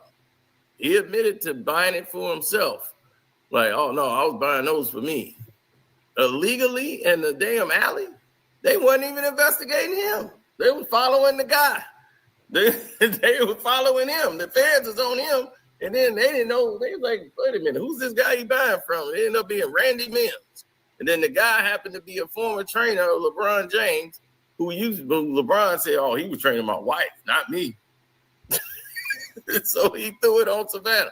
So he ain't nothing gonna stick to him ever.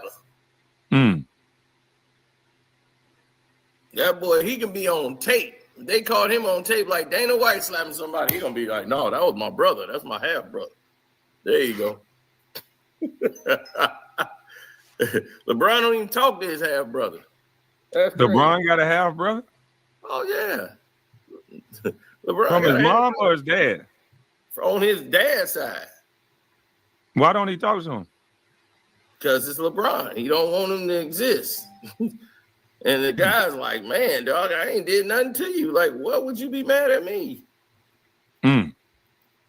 That's crazy. So let me ask you this. With this whole thing with Dan Le Batard said, how did they know that Gil is buying bots? You said it a long time ago. Y'all don't give Cino enough credit. Y'all always just hide everything up under as hate. But so does Dan Le Batard hate Gil as well? Or is some of what you're saying been true? Oh, it's been true the whole time. And the thing is that when you are what he called promotion, they got people that come in there and start promoting and pushing the narrative, and you know it because it starts showing up in feeds that don't even supposed to be. You're like, I don't even follow this. Why am I here getting this? Like, you literally have to knock that stuff out in order for it to get out of your feed. Plus, the numbers don't add up when you look at the actual content and the actual viewership. It's like audience retention rate. Retention rate is very low, which means people will come on it, click on it for 1 minute, and jump off. So that means this is why you have a show of this magnitude. It don't have any sponsors. So you're like, man, why they don't have sponsorships? That's why they was like, dude, it's smaller platforms than that got sponsorship. Why y'all don't have sponsors? They was like, oh, Underdog don't want sponsors. Yeah, that's a lie. Because they definitely is like, look, we're looking for anybody to come bring some money in here to cut this out. This is why they reduced the show down to 2 shows. They like, we got to reduce this down to 2 shows. Because they don't make sense. That's why it was like, man, it's the #1 sports basketball show on YouTube, and it's getting cut down. And now they got to wait to see if they're going to even have a show next year. That don't make sense. That's exactly for anybody. What did he say in response to that? Because I keep hearing all these stupid excuses, but I just don't know how that makes sense. Everybody think he's a great businessman. I don't get it, but hey, who is this guy? Page, talking about your boy Patrick Beverly choked his sister out and punched her in the face, punched her in the eye. Whose boy is Patrick Beverly? He's talking about the Pat Bev arrest. I know, but who is he talking about? Your boy. Who is he saying? Me or you? I don't know Patrick Beverly. Maybe he talking about me because he's from Chicago. I did a video. I think I did it on Patreon. I might have did it on YouTube too. But I know I did it on Patreon. I talked about the Pat Bev. I did do it on YouTube, I think. But when it happened, I told them what really happened. You know, his sister. I don't even know what happened in that story. I didn't even review the story yet. Yeah, the thing is, he came home and saw his younger sister in the house and they're in Richmond, Texas. He comes home. He sees the little sister. She's underage. The guy she's with, she got a boy in the house with her. He's 18. And, you know, he's doing what a big brother would do in that situation is say, hey, you know, no, hell no. You got to bounce. What the hell y'all doing in it? So she, you know, did what a teenage girl do, get all ignorant and start being combative. And all of a sudden, the guy's in there, and you know, Pat Bev is breaking it up. She hysterical, hitting on him. He's holding her down, and next thing you know, the cops get called, and now they made up all kind of. He tried to suffocate her, and like it's Richmond, Texas. So I knew exactly what was going on. They don't want black folks over there anyway with no money. So I was just like, man, you got to be careful over there. But he gonna beat this. This whole thing will be thrown out. But they wanted they perk walk. Anybody else, this would have been a regular case. They just told the boy to go home. But no, she's underage anyway. So they didn't give her age, but she's not of legal age. And this guy's 18. And, you know, she could be 16 for all I know.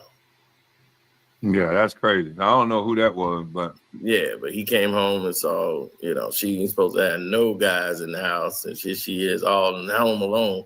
This 18-year-old dude. Now they ain't say what was going on, but you could paint the picture of what he was doing over there with the young sister.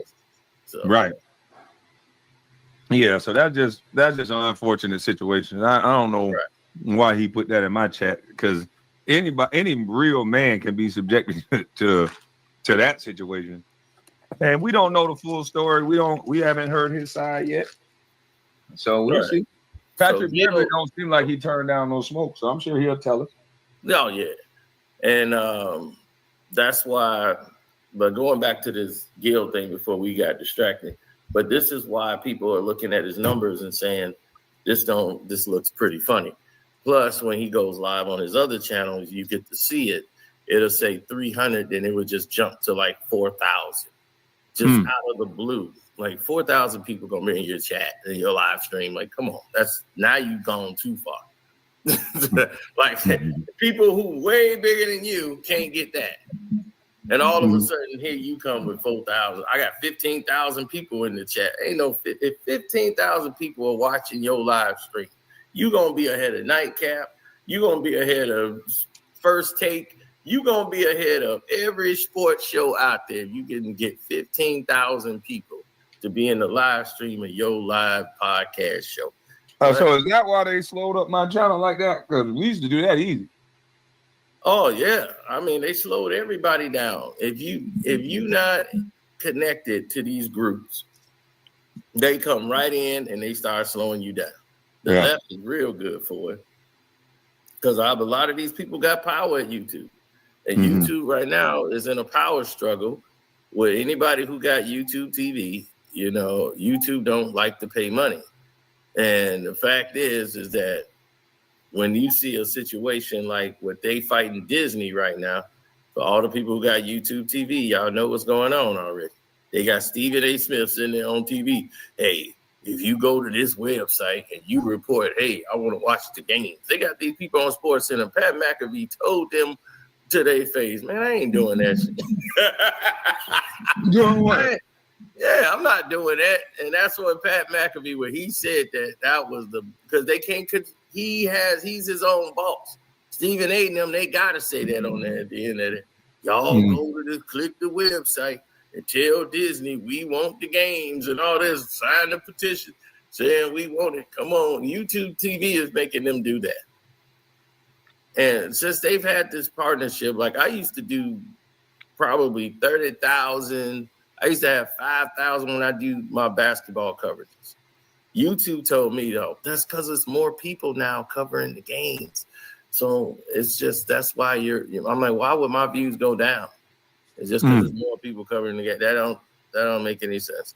Right. I was like, no, I'm like, you have a deal with the NBA. Y'all have a license with them on YouTube.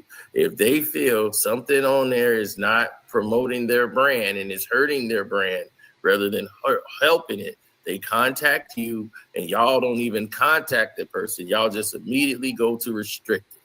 Mm-hmm. And that's crazy. I've been on YouTube enough. I've seen this. I know how it works. I know what y'all do over there. Most of the people that's helping you, you make more than them. Mm. They actually on YouTube. They got channels. They was like, yeah, man, I'm trying to get my channel going. I'm like, well hey, man, hold on. You supposed to be helping me. That's crazy. I'm like, you work for YouTube and Google?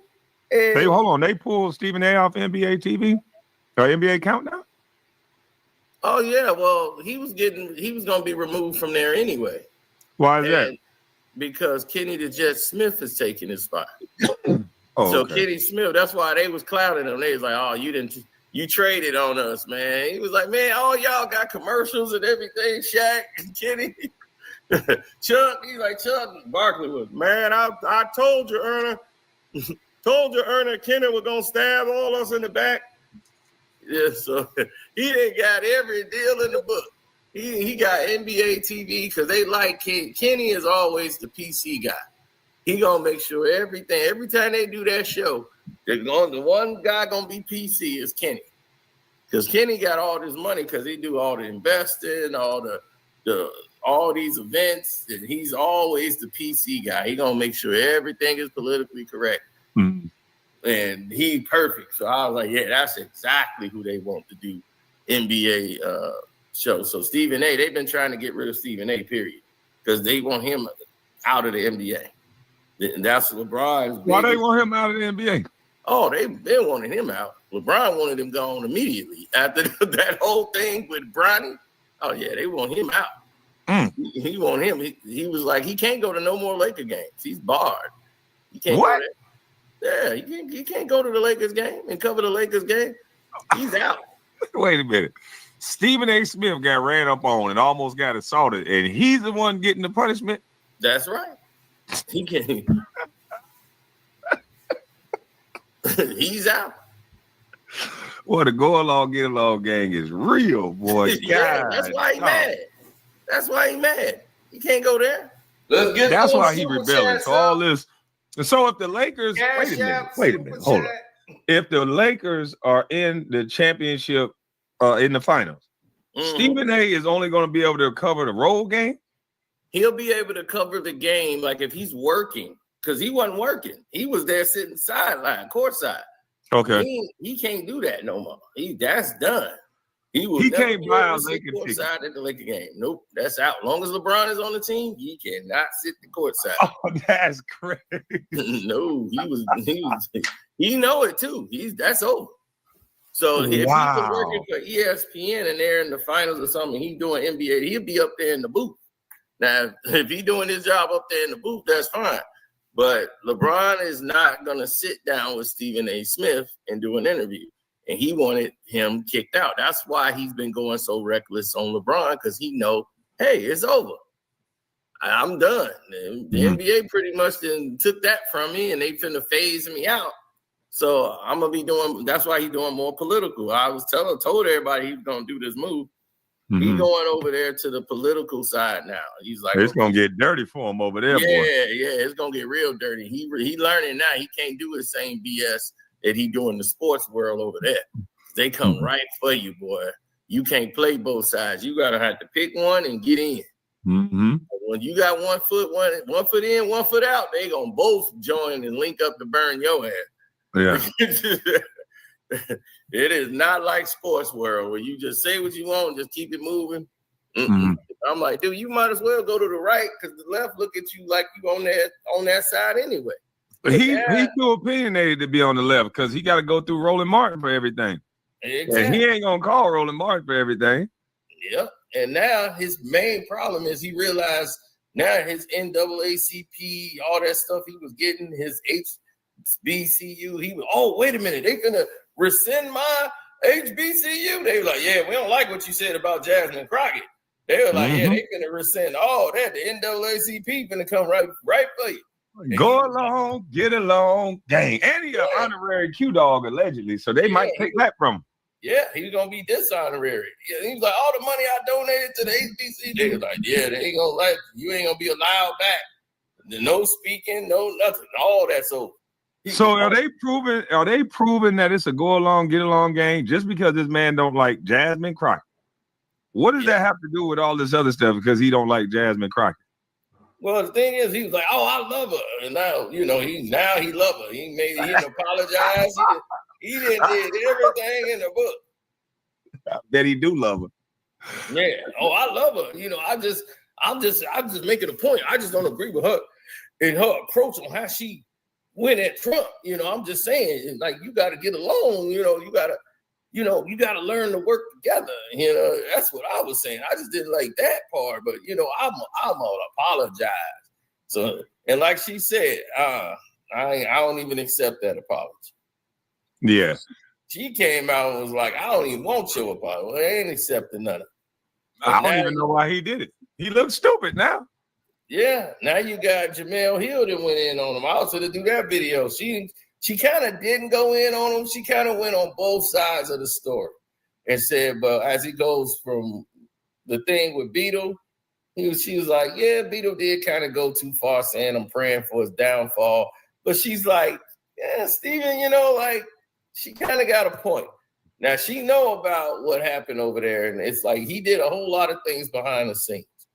Like Jamel Hill and all that. It's like all that stuff was going on. You tried to take the job from them. He tried to come take that job, and he's like, that was my job, and they took it from me. He was salty at them because they got that prime spot on SportsCenter, that 6 o'clock p.m. spot. He wanted that. He wanted to get away from the mornings and do the afternoons. He was like, oh, yeah, afternoons, evening, let me get that 6 p.m., that prime time, people coming home from work. I need that spot.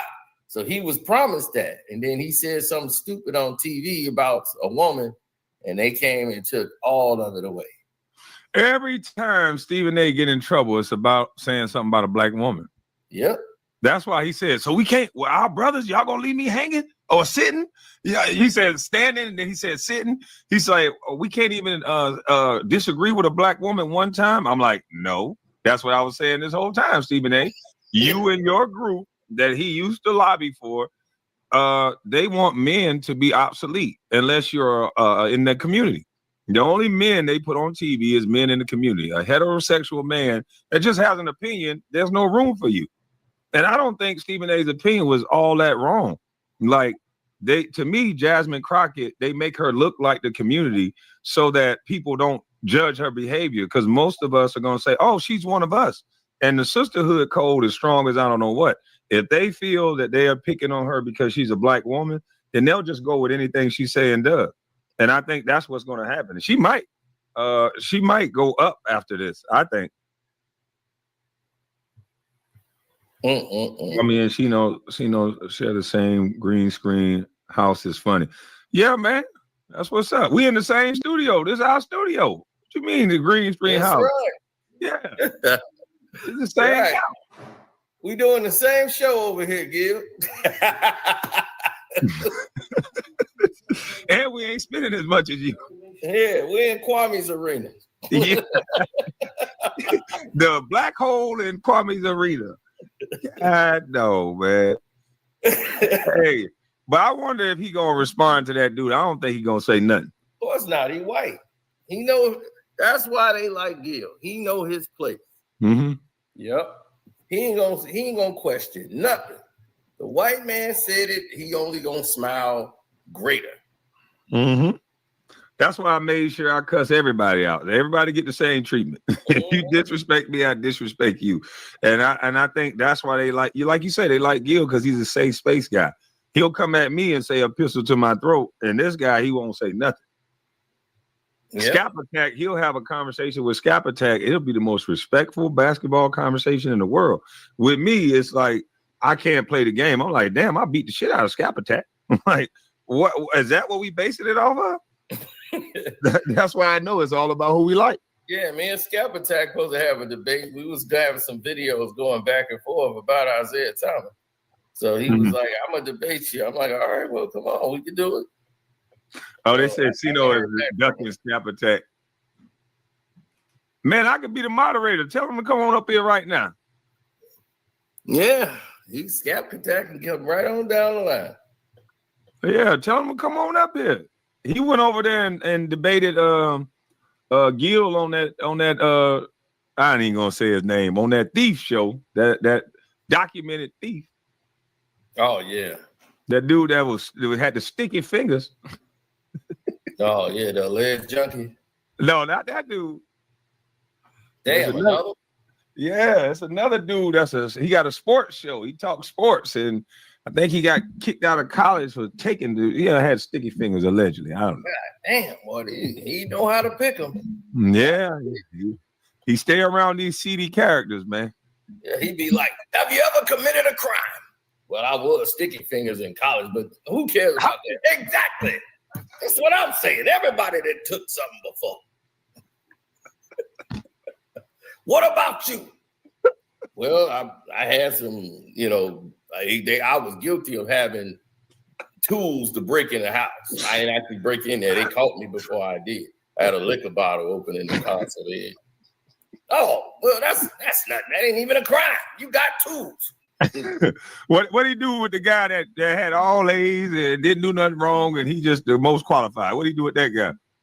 Yeah, see, you a bookworm. See, you probably want my job. See, you too smart. You probably kind of say, what do you need me for? I don't need that. See, you talking all this rope and all that. We talking about what we could do to make the show fun. You talking about marketing and numbers. I don't know. I'm confused with all of that. Go over there to Kwame Brown. Oh, yeah.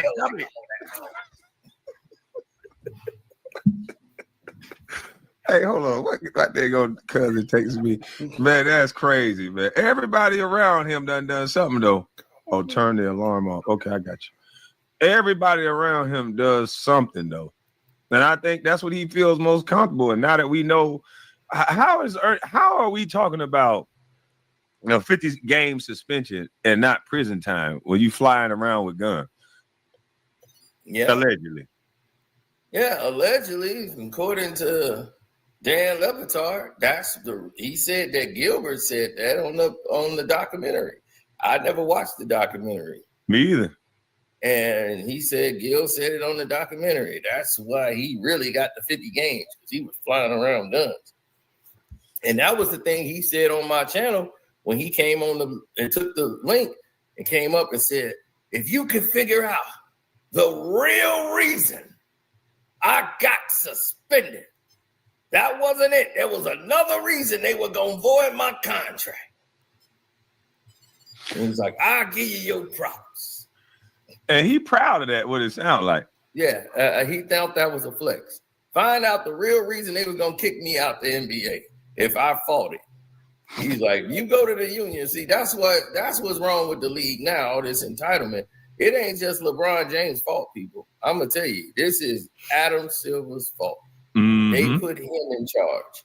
And he is not a guy that has the power of a third. He's a businessman. He's a guy that sets up charities and all that. He don't have the backbone to know how to deal with these men. David Stern, he gonna make sure you understand him. He'll cuss your ass out. This is the thing they don't know about David Stern. He kept asking me, do you understand? I was like, no. But he kept going with it. He would definitely cuss your ass out. Yeah, and I'm like, he's old school. So he's definitely gonna say, look, I supersede the union. Like he was the emperor for real from Star Wars. I am the Senate. Mm-hmm. Shoot, the union. He's like, you mean my union? You think they gonna go against me? He's like, I call Isaiah Thomas right now. You call anybody in that who the president of the union? I bring their ass right in here, be like, look, we got a problem here in the union. It's like, this idiot saying here, I'm saying that's what it is. Well, then that's what it is. Exactly. This guy said you can fly on a plane with your checked luggage.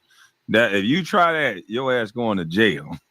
You have to put your firearm in a case with the lock on it, and then you have to go take it to the officers, and they're gonna go open it. They're gonna go look at it, and then you can fly. They'll give it to you. It's not gonna go in your bag. They're gonna give it to you when you get to the next city. You have to go to baggage claim and get that gun from that next guy in that next city like that. I've flown around with guns all the time. It's never been in my check bag. So if you put a gun in your check bag, you probably gonna go to jail. Yep. Believe me, there's a lot of people went to jail. Joel Santana went to jail for the same exact reason. You got a lot of people that went to jail. Dennis Farina, who's a former cop from Chicago, became an actor. Mm-hmm. And, he was in Big Get Shorty and a whole lot of things. And he was a former cop. He lived in Miami, and he went through the airport, forgot. Most people get brain freeze. They traveling back and forth, and he had a gun in the back of one of his bags and just totally forgot. Shit, I had a magazine, a fully loaded magazine for a 45 in my carry-on. Because I had a briefcase, and I would carry around a briefcase. And sometimes when I go places, I have a suit on. I have my firearm in the back of the briefcase, and I have an extra mag or two in the front of it. And I just forgot it in there. That dude said he let me go in Jacksonville. They took me to the back. They talked to me, and that was the first time that happened. I had to sign some paperwork. They took my ID, and they took the magazine from me. And they was like, well, if you had a firearm, you would go to jail. And they was like, the next time, you probably going to go to jail. But they didn't lock me up because it was just the magazine. But you cannot just, this guy tried to make it seem like you could just put a firearm in your carry-on bag, or not your carry-on, your check bag, and just let it go through.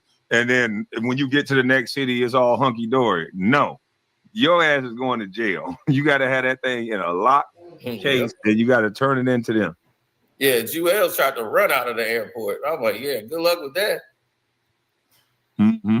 Ain't no running out of the airport. Oh, hell no. He took his ass right. He took his dumb ass right down. I was like, that was stupid. Yep, you got to check that weapon in.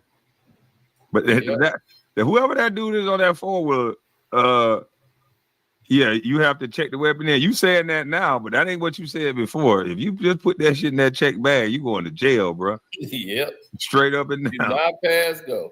Yeah, this is on my Patreon, but I'm going to show it to you. This is LeBron's half-brother, the one he don't even acknowledge. Damn, he looked just like LeBron. Yeah, he does. Got nose bigger. Body build and everything. Yep, he got a bigger nose. And LeBron don't like him. No, he don't say nothing to the guy, So, damn, which I think is messed up. That's LeBron's father. Damn, LeBron looked just like that dude. Okay. Yeah, that's his real daddy. All these other dudes talking about, I'm his daddy. No, he looked just like his daddy, boy. Yeah, and he played ball. And I was like, your daddy played ball. And I was like, I know LeBron's whole goddamn life. But I was like, dude, look. Is this man still alive? That's LeBron. Is he still alive? Died. Oh, he died? No, he did. Yeah, he did. So his brother,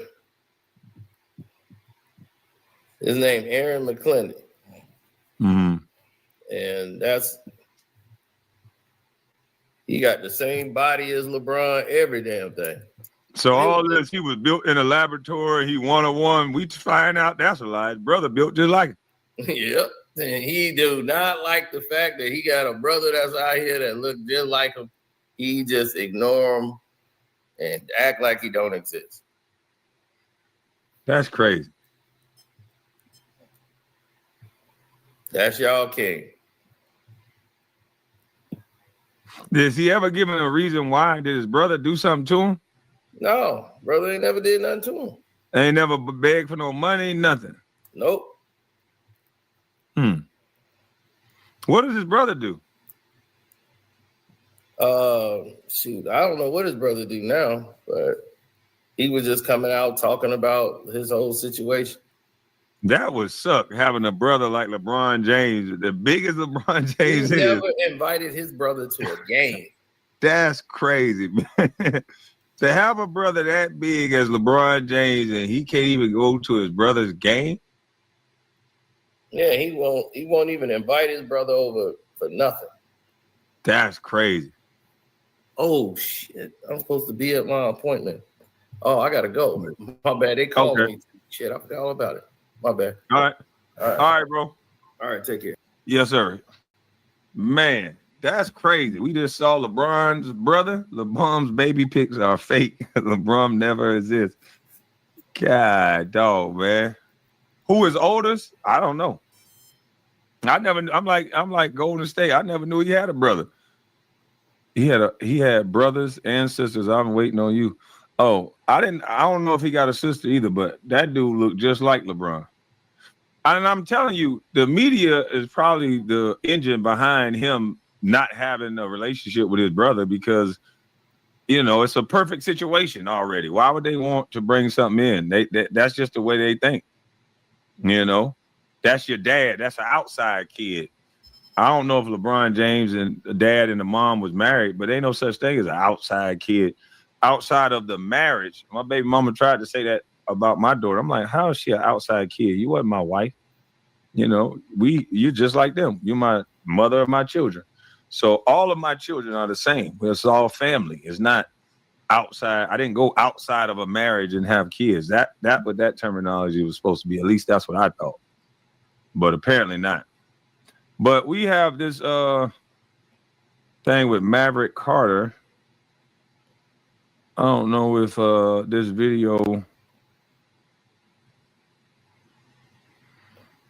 somebody said this was on Vice. Him and Maverick Carter had a conversation. Nobody gave me a timestamp, so I don't know. This is kind of winging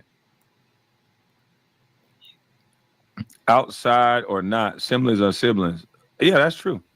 But most people understand it as outside of the marriage. When they say that, that's what it's referring to. But the stepkids is what I was taught. There's no such thing as a stepchild. Y'all are all families. But if you have a kid outside of the marriage, they say he had an outside child. But that's outside of the wedlock. It's a whole interview. Well, I might have to pre-watch this so that we ain't.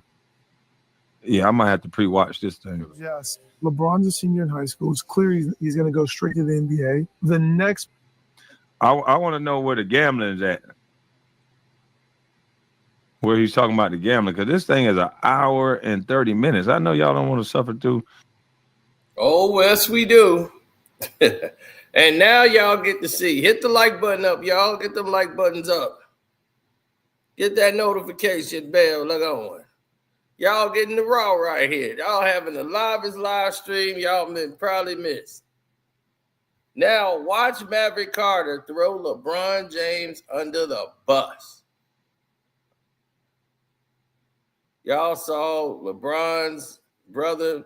Don't forget to sign up for the Patreon, man. For real. Today is the day you don't want to miss it. We've been telling y'all the whole month of November been hot. It ain't been no days off.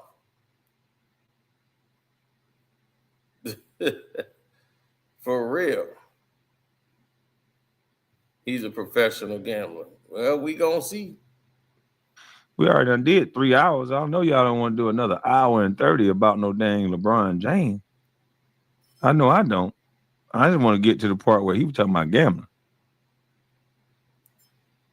Breaking news, LA.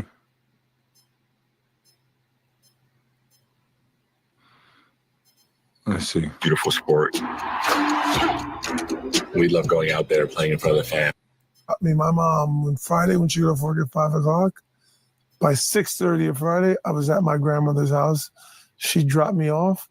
Before I got in the door, her car would be pulling off because she just knew someone was in there. And then so I would be there Friday basically until Sunday night. My mom would come back and get me. And at 5, my grandmother taught me how to play pity pad, how to shoot craps.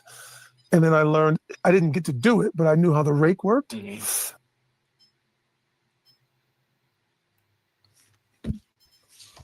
What the hell? Wait a minute. He said he learned how to play cards and take a rake at 5 years old. How a rake work at 5? And this LeBron homeboy, he interviewed like this. Why would he tell people he learned how to take a rake at 5? When did this interview happen? Let me see. What day was it? This is on Vice. 11 days ago, he did this interview talking about LeBron James. LeBron James allowed this dude to talk about him? Why in the hell would LeBron allow this dude to say this stuff? Does he not know that everything he says that we're all going to connect it to LeBron? So that's why he shouldn't be saying nothing?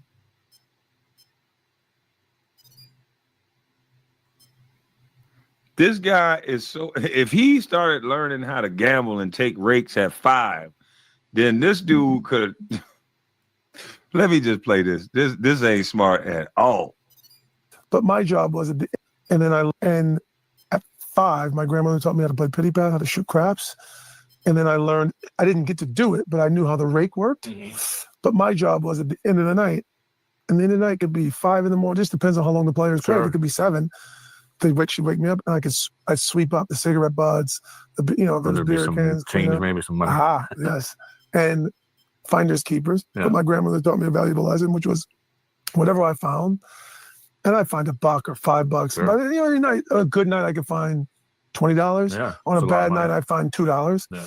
And the rule of my grandmother was, whatever I found was mine, except for the next day in the lottery, I put a number in for her. That was the only. She taught me a valuable lesson, which is I'm cleaning. But it's her house, so really what's on the floor is hers. She gets her big no matter what. She gets her big no matter what. She taught me what it means to take a big and why people get bigs or not. Yeah. And that's how I grew up from 5 until... And, sorry, lower. Can anybody tell me what the hell a VIG is? What is a VIG? Because I wasn't gambling at 5 years old. This is how you get a VIG. We'll get bigs or not. And what the hell is a VIG? So that we know, since this guy is so well versed on gambling that he got to let the world know right while they're investigating the NBA for gambling and possibly his close associate. Okay, Vigorous, the middleman. Okay, good, thank you. No, it's not the middleman. That's how I grew up from 5 until. That's charged. Sorry, Laura, and you can tell me I want the truth here, is that she named you, Maverick. She named me. She loved the show. Who is the tall, dark stranger there? Maverick is the name. Riding the trail to who knows where. In retrospect, later in life, Maverick.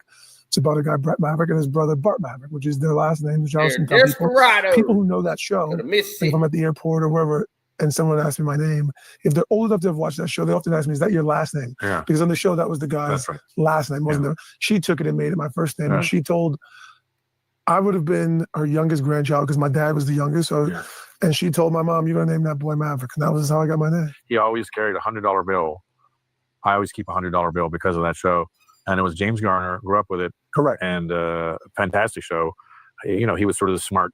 What I love about him, he always danced right on that, a little Batman-esque, I guess, of like, he's definitely for good, but he might have to do some bad to he might have to swing to do a little bad to get everything good to happen. And he's a gambler. And correct, and he was a big gambler, a risk. And they made a movie about it with Mel Gibson. Mel Gibson was Maverick, and James Garner is his dad. Correct. Which is funny. Correct. They remade the movie, and my mom, Well, this dude's name is Maverick, a born risk taker gambler. And he's around the biggest basketball player in the world, who is now being investigated from a gambling scandal. And this guy is getting up here telling us about things from when he was 5 years old, but he can't remember if he placed a bet on LeBron James' game. I'm no federal agent. Hell, I'm not the sharpest knife in the drawer. But I do know that if I say that I can't remember something that happened a couple years ago, then I'm damn sure not gonna get on camera and start talking about what I remember at 5. This guy doesn't seem to be slow. He doesn't seem to be stupid. He seems to have a very good, vivid memory. He remember everything about gambling. He seems to enjoy it. His eyes is lighting up almost talking about the story. But when asked, was he betting on games, he couldn't remember. I just don't think this is smart. I don't get why he's doing this. Grandmother told my mom that. My mom said, absolutely, we're doing it. She went with it. I've never asked my mom what was her second choice because I really don't give a shit because I don't want any other name. Yeah. I love my name. But I never asked my mom what was her choice. But my grandmother, and to put a fine point on the story, when my mom went into labor, my grandmother left a poker game to go to the hospital. Wow. That's a fact. Football season is upon us. And this season, we've teamed up with BetMGM. We'll be using... Just think if my name was, no disrespect to any name, but if my name was Michael. Yeah, Steve. I don't know if I'd be the same person. I think it's just the way it is that there is something about my name that kind of is destiny to go and try and be the person that your name says you should be. You're a Maverick. Yeah. You became a Maverick. Now you're also... Tell what, that story is cute, but he was named after a deck of cards. Maverick has going to jail. He said Maverick is slow as hell. If incriminating was a person, it will be this dude. I just don't understand the purpose of this. I'm just trying to, I'm just trying to understand what's going on here. A hustler, and I mean that in a good sense, and a capitalist, I mean that in a good sense. You learn, look, we've got to make money in this life because you came from nothing. If you grow up with no money, money takes an inordinate sort of part of your ontology, your metaphysics, but for a reason. For sure. And so I want to go back to that, sweeping up for money, figuring out money, how you can make money, and then how that sort of taught you, because then all of a sudden at a very young age, you're thrown into real capitalism, real big time deal making, but you've kind of had training. And when you get thrust into these like Time Warner meetings and Disney meetings, and you're in with the biggest guys, and you're going, what the f am I going to do? It all just goes back to your youth and my youth. When you make deals, it's not a lot different than making deals on the schoolyard or in the after hours. Correct. There's the learning of people. Yeah. And you get thrust into it, to your point. And that was his words, not mine. He said Maverick was a risk taker. Always had $100 in his pocket, a risk taker. That was his words, not mine. We designed the system. This is the system we're born into. And we were born into this level of the system. So to your point, I was born with nothing, no money, nothing, a very loving family, but a family led by my grandmother and then my dad and the rest of them, but mostly my grandmother and my dad, who put a pretty sharp emphasis on, you have to earn your way in this world, son. You understand that? Yeah. In some ways they would say it, a lot of ways they would do it, but it was just a thing. Like if you don't earn, you don't get to enjoy things. Like that's just the way it worked. And my grandmother built that into, she woke up every day, figuring out, okay, what's next? What am I going to do? And that was just on her mind. That's who she was. I tell people every day she woke up, she put a white apron on. She kept clean white aprons. No matter what she put on, she put a white apron on every day, tied it around her neck and her waist at about 5 o'clock in the morning, and went down in her kitchen, and she'd take a pencil or pen and stick it in her hair. So it'd be coming out of a thing. And she had notepads that she kept in her pockets of her apron. One notepad was her list of people who owed her money. Shane owes me $20. Like money on the street, like loan shark. Yeah, like a loan. Or you were in the after hours last Friday, and you said, Miss Carter, you got credit. Can I get a couple of shots of whiskey, and I'll pay you next Friday when I get paid? Or can I get a half a pint? I love her so. And she had.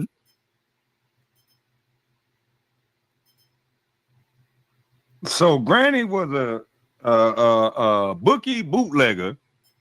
And this dummy is up here with this little shirt on, trying to act like he's a squeaky clean guy when this white guy is looking at you as a straight up criminal. He's smiling at you and he getting your dumb self just to talk. But you can put on that little sweater and try to look like a preppy school geek all you want to, but what you're saying is actually some shit that you shouldn't be saying. I don't understand why this makes sense to him. Maybe they done sprinkle something extra in that wine, or maybe, see, the white guy got his glass and it's still full. Maverick, you sitting up here, you might want to slow up on that wine, boy. You talking a lot, and you saying a lot. You are saying a lot. You were raised by a bootlegging, very well prepared granny. If you saying she always had an apron, so she was disciplined at this shit she was doing. She had an apron on, pencil in her head. Who owed her? What bets is coming? Why are you up here saying this? What purpose does this serve? Please tell us, why are you up here saying this? You might as well just say you finna tell on LeBron, because I don't understand why you saying this. This don't make no sense. The last thing LeBron, any of one of his friends need to be doing is on camera saying any damn thing. With all this smoke around this man's name, you are, whether you like it or not, you like it when you get his money, you're attached to LeBron James. So what you say can and will hurt LeBron James. Just know that, damn, because that's what you're doing. All the names of people who ordered money, she crossed them off. It was like her ledger, basically. Yeah. So her ledger was in one pocket. In the middle pocket was groceries she needed, because she always cooked. Groceries she needed, and I needed to go get some. Sorry, is there food at the after hours? There's food at the after hours, as I say. If you're playing, it's free. Oof. If you're not playing, you pay $5 for a plate. If you're playing, it's on the house. You get a plate. We call them plates. This is like a plate of food. Yeah. And then, so she'd have her grocery list was the middle. And in the left pocket was she played the numbers. She loved playing lottery. Sure. And she'd be dilly dallying with what just for everybody's edification. Numbers are the lottery of the neighborhood. The lottery of the neighborhood. You pick numbers. Correct. You pay some money, and if it comes back. Correct. And before lottery became legal, when she was doing it long before I was born, you played it based off the last 3 or 4 digits of the NASDAQ. Oh, okay. That's how it was based. The original numbers before the states, now states run lottery. I think all 50 states run lottery, yeah. I'm sure. Before that, it was based off the last 3 numbers of the NASDAQ that day. And she told me that goes way back. Wow. It was run by the mob. It was run by the mob. Yeah. And in black communities, it was run, one of the most famous women, Stephanie Sinclair. Boy, this boy is really well versed in fucking gambling. Yeah. He said it was based off of the last 3 numbers of the NASDAQ. What the fuck? Wait a minute. This boy here, he is a mastermind of gambling around LeBron James, basically. He's showing who he is, and he's this close to LeBron. It's run by the mob, yeah. And in black community. And she told me that goes way back. It was based off the last 3 numbers of the NASDAQ that day. And it's based off the last 3 numbers of the last NASDAQ that day. How the fuck does he know this? I don't even know if most good gamblers know this. This guy must be an expert gambler. But his grandma must have been a hell of a gambler. Boy, grandma was an OG, or is an OG. Jesus Christ. She told me that goes way back. Wow. It was run by the mob. It was run by the mob. Yeah. And in black communities, it was run, one of the most famous women, Stephanie Sinclair in Harlem, had a big numbers racket. The mob, the Irish mob ran it. All the mobs ran that neighborhood. Dutch Schultz, yeah. My grandmother was always, she knew all the guys who ran. I mean, this is before I was born. Yeah. Up until I was born, the same guys who ran the numbers in the black community where I'm from, she knew them very well. Yeah. He might as well put a beacon light over his head. Hey, feds, I'm the one that you get to LeBron. Hey, feds, me. I'm over here. I'm going to tell you everything. I'm going to do it in the interview so I'm not snitching. I'm the one know everything about gambling through my grandmother who is attached to the mob. So maybe I'm the one who's talking to Chauncey Billups and all these guys that's been around LeBron. And maybe that's explaining why Chauncey Billups wore a Clutch Sports shirt, because Maverick Carter is attached to Clutch Sports. And this guy knows every goddamn on thing about gambling. Why in the world is he doing this interview? Golly. This is nuts. I don't think he liked LeBron no more. She would let them come and they book numbers at the after hours and collect and pay. She did business with them. Sure. So 3 pockets in her apron every day. And that's what she did. So I saw that. So you just know. Yes, the super chat and cash out. You got to figure this out every day if you want to eat.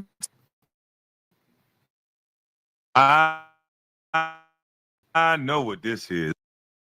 I know what we looking at right here. I think I know it.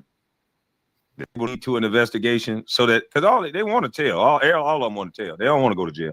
They want to tell, but they want to do it in a way so that they don't get called a snitch. And so this is his way to not get called a snitch. This is like snitching in the pretrial hearing, something that leads to an arrest and give you good behavior, a good time, a recommendation from the judge and everybody else to give you a lenient sentence. That's what I think we're looking at here. This is crazy because the reason why it makes no sense is because it doesn't. The only way this makes sense is if this young man is doing it like he's doing an interview, and all of this stuff in this interview is stuff that should not be said. That last part about his grandmother being attached to all these different people, it's going to show how intelligent this guy is and how well versed he is in gambling. And then so it's going to pretty sure him and LeBron had conversations before. So the feds is going to say, oh shit, no, this actually could be possible now with this guy writing down, saying all this shit. And they're just going to be taking notes. This is what he's doing. He's snitching in the pre-trial hearing. He's not going to be on anybody's paperwork. He's saying all this stuff and nobody understands why. This is why. This guy told the feds or told whoever the last time he got caught gambling or asked about being a gambler, did you bet on LeBron James? He said, I don't know. The feds knew he was lying. The feds don't play that. You don't know, huh? So we can't get you with perjury. We can't tell you what you know and don't know. But here's what we're going to tell you. You with us now. And that's what this sounds like. You with the feds now, buddy, in my opinion.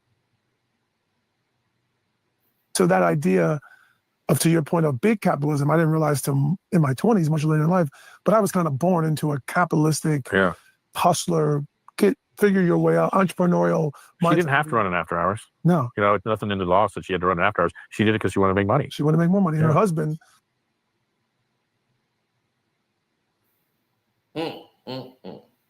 Wanted to make more money. Can't blame her for that. But damn. See how that worked? Listen to it again. It's nothing in the law. Figure your way out, entrepreneurial. She didn't have to run an after hours. No. It's nothing.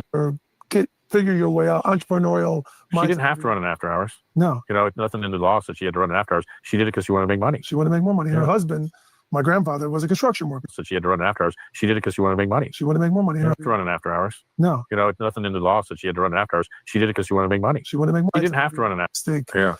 Hustler, figure your way out, entrepreneurial. She didn't have to run an after hours. No. It's nothing in the law that she had to run an after hours. She did it because she wanted to make money. She wanted to make more money. Her husband, my Keywords. So, what the feds are going to be hearing, this guy that's around LeBron James is a career criminal. He's from a lifestyle, or he's from parents that they do things that they didn't even have to do. It's greed. They didn't even have to run this after hours. No, she didn't have to run this after hours. She just did it to make more money. This guy connected to LeBron James, a seedy character. For those of us who say LeBron James wouldn't do nothing like this, why the hell would he do that? He don't have to do this. This guy just said on the interview that his character and how he was raised is that even when you don't have to do something, you just can do it just to make more money. He's connecting something to LeBron without telling y'all people. These feds are very good. That question, that was a pointed question there, buddy. She didn't have to do this. I'm going to say, yes, she did. Because which one is it? You grew up poor without money? Because you said you grew up poor. So if you grew up poor, she had to do it. Now you're saying that you grew up in a way where your grandmother didn't have to do it, but she still did it. Didn't have to break the law, but she still did it. This is who LeBron is next to. This is what you wanted us to know about you being next to LeBron, that you would break the law even if you don't have to. That's how the feds are going to think. I know y'all think this is about his grandma. This grandma is just misdirection. This is about a guy who's detailing to the feds that he has been since 5 years old a career criminal mentality, and he's around the biggest basketball player in today's game. Because every Fed and every regular person is going to ask, they're going to automatically say, LeBron wouldn't do nothing like that. He got money. Why would he do that? But when you're around somebody like this, damnedest things could happen.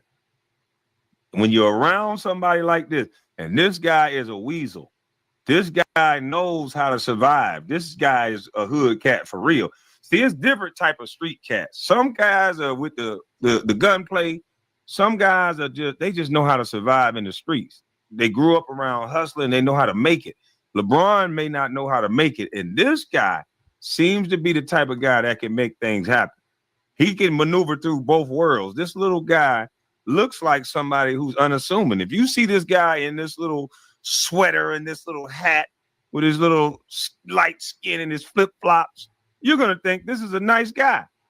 But if you listen to the things he's talking about, this is a hood nigga. This is some hustling. This is a hustler. This is a straight up hustler right here. I'm a hustler, man. And he dresses in a way that you don't know it. But boy, this is a wolf right here. And the feds are just kicking his dumb ass, and he don't even know it.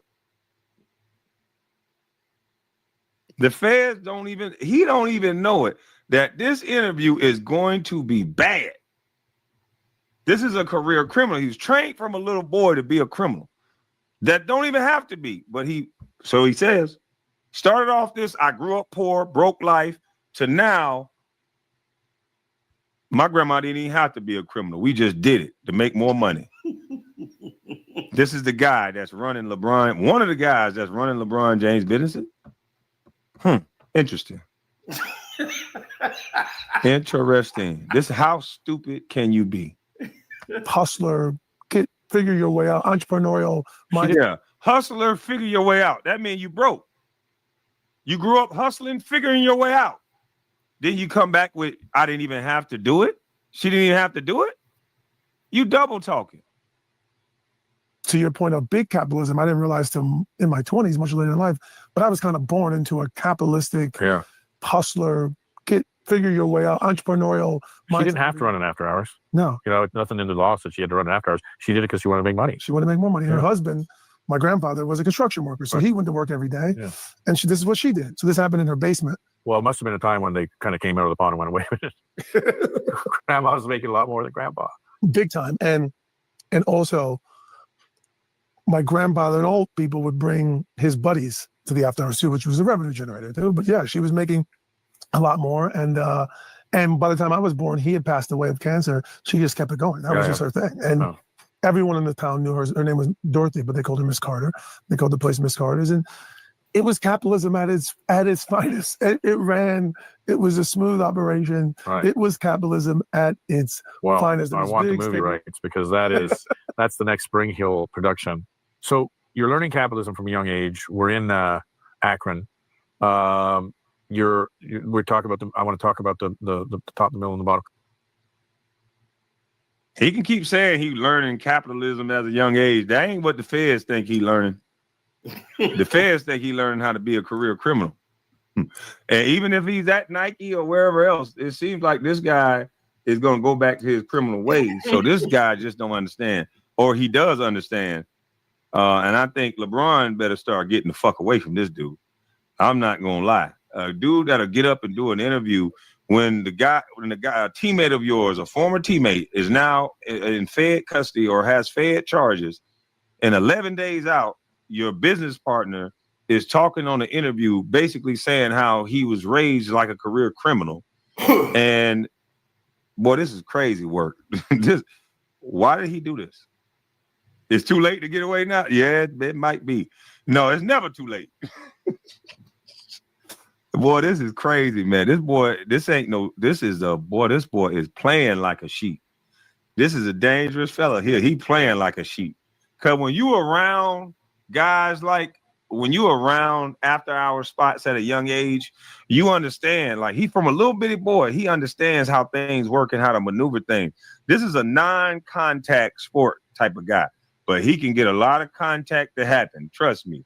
And listening to this dude talk, The feds are gonna know exactly who to deal with. LeBron James ain't been around those seedy characters as a 5-year-old.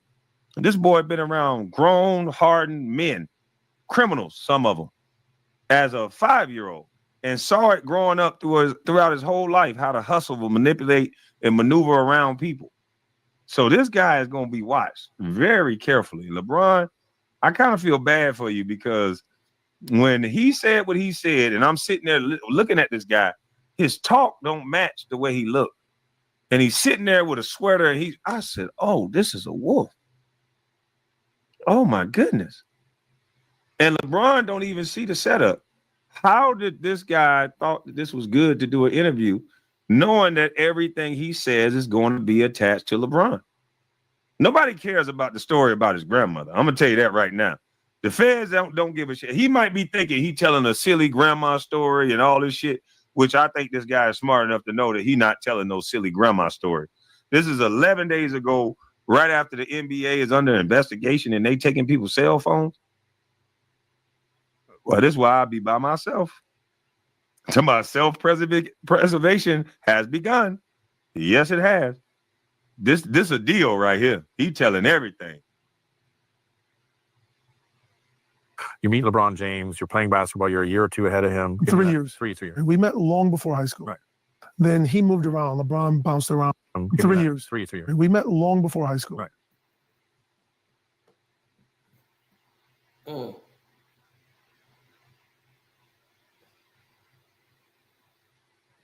I told y'all, this dude was slanging with LeBron. LeBron was Cannon Stark. I told y'all that. Why is it important to establish when this career criminal, in my opinion, met LeBron? It's important because this guy has a mentality early. He's 3 years older than LeBron.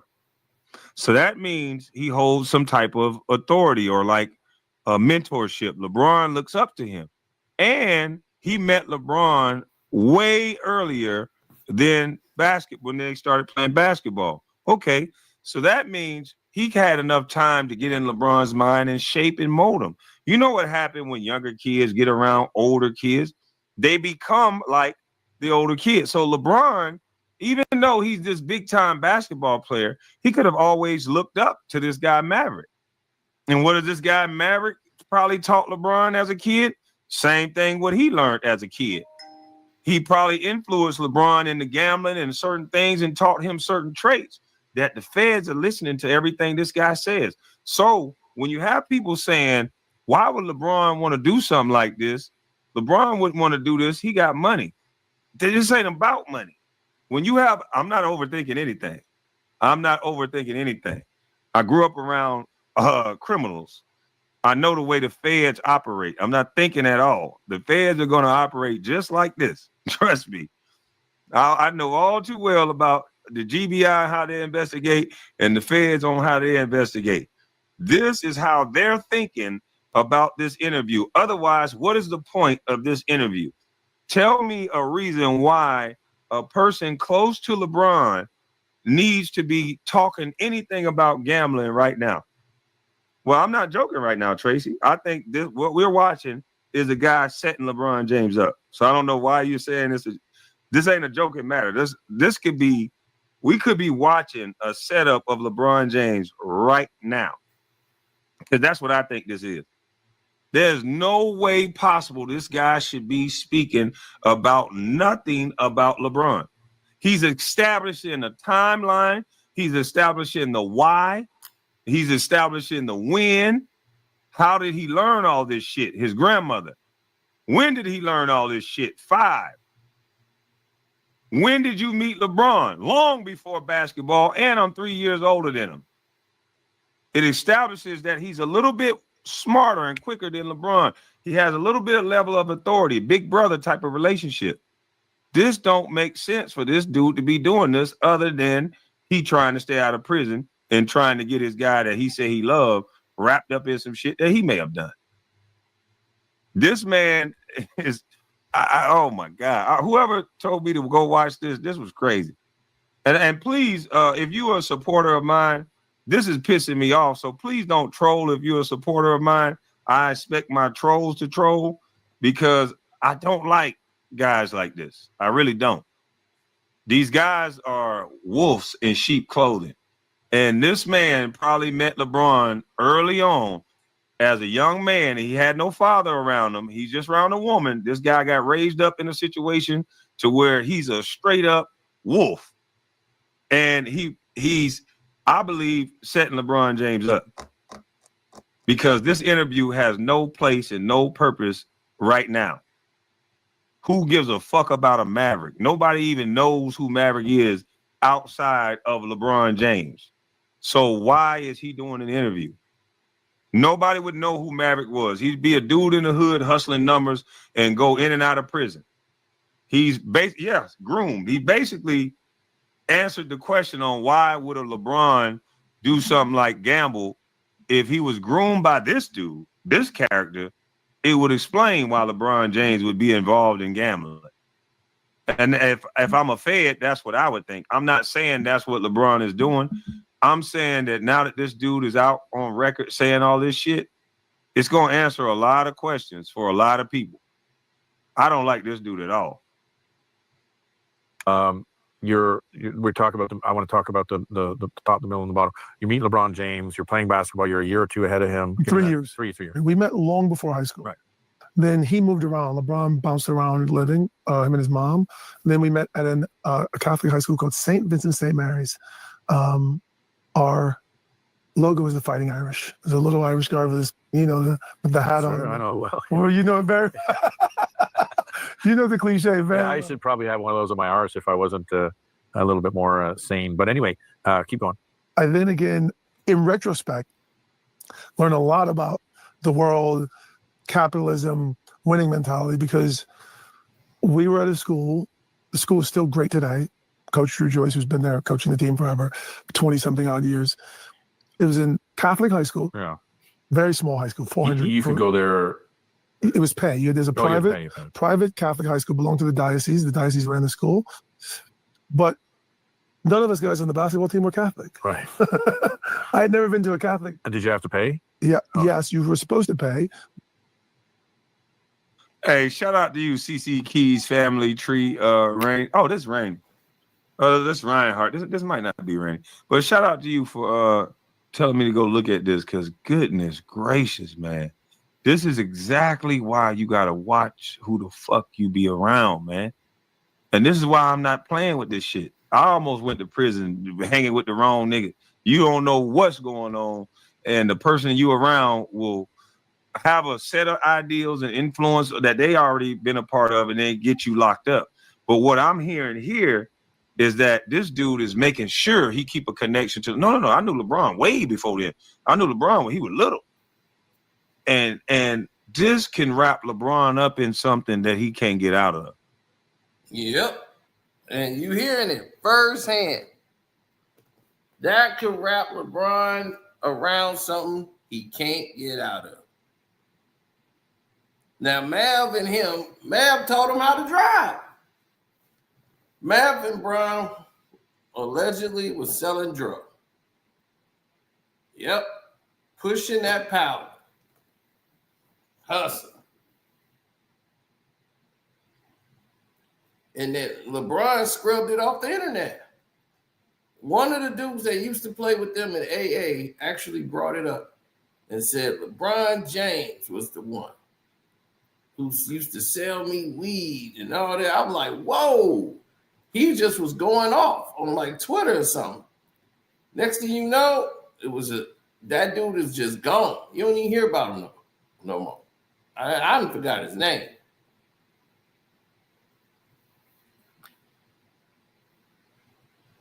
But yeah, it's a lot of stuff been going on. And unfortunately for most people, they don't know that. LeBron James, everything that he get credit for. LeBron James brought people out the hood. He got 4 of his closest homies around him. He got this and that. Now, look at the closest homies around LeBron. One brought a steroid scandal towards his name. This one brought a gambling scandal towards his name. Now he's doing this type of interview. I don't know what the other one has done, but this is a lot of bullshit going on around LeBron James. And now we see why. This Maverick Carter guy, I can see why. There's a lot going on around LeBron James.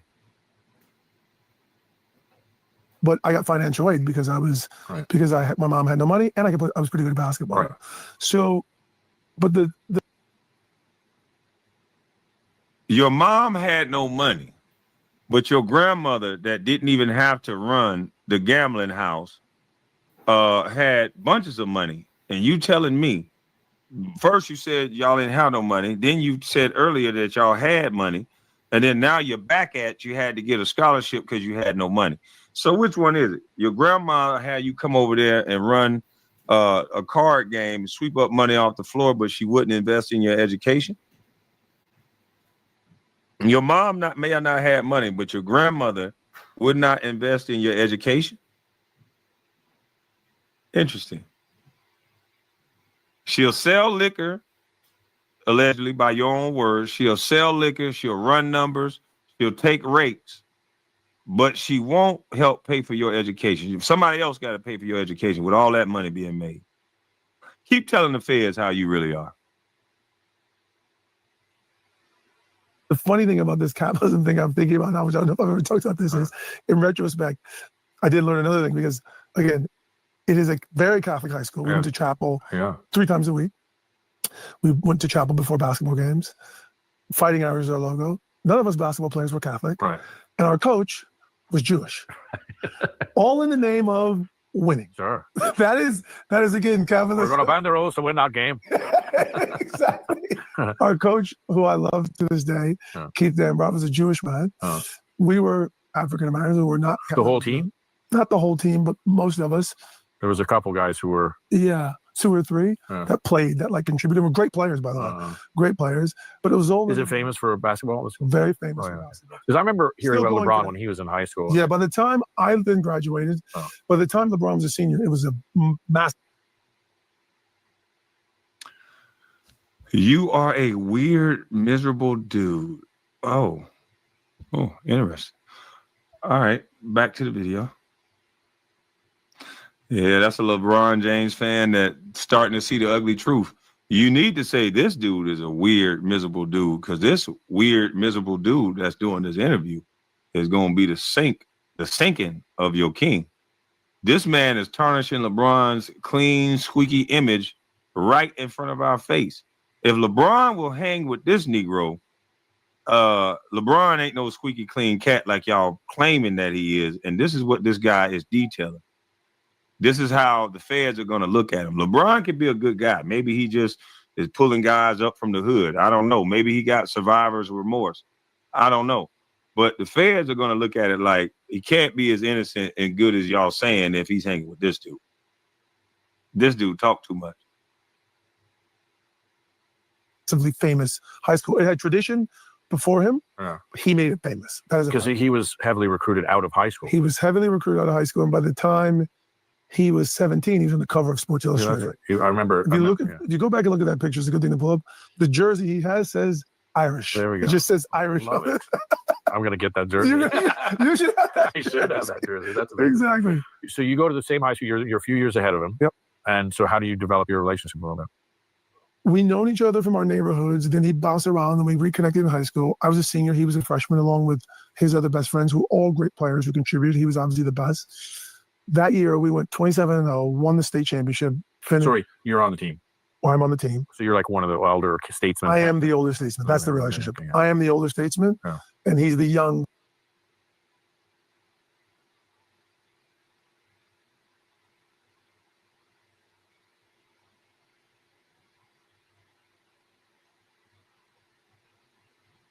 Elder statesman. I am the older statesman. That's the relationship. I am the older statesman, and he's the young gun killer. I'm the older statesman. Sorry, you're on the team. Well, I'm on the team. So you're like one of the elder statesmen. I am the older statesman. That's the relationship. I am the older statesman, and he's the young gun killer. Yeah. I am the. Why would he say that? He's talking about 20 years ago. Why is he? This guy is asking some beautiful questions. I ain't gonna lie. This interviewer is very good. He's very good at what he does because he's establishing something here right in front of us. Because they should have did this interview. You would think an interview like this would happen right after LeBron gets drafted. This type of informative interview of who his friends are should have happened when he didn't have any gray hair in his beard. How is this type of interview happening now that people are under federal investigation? These are some excellent questions. This is the relationship. I'm the elder statesman. God damn.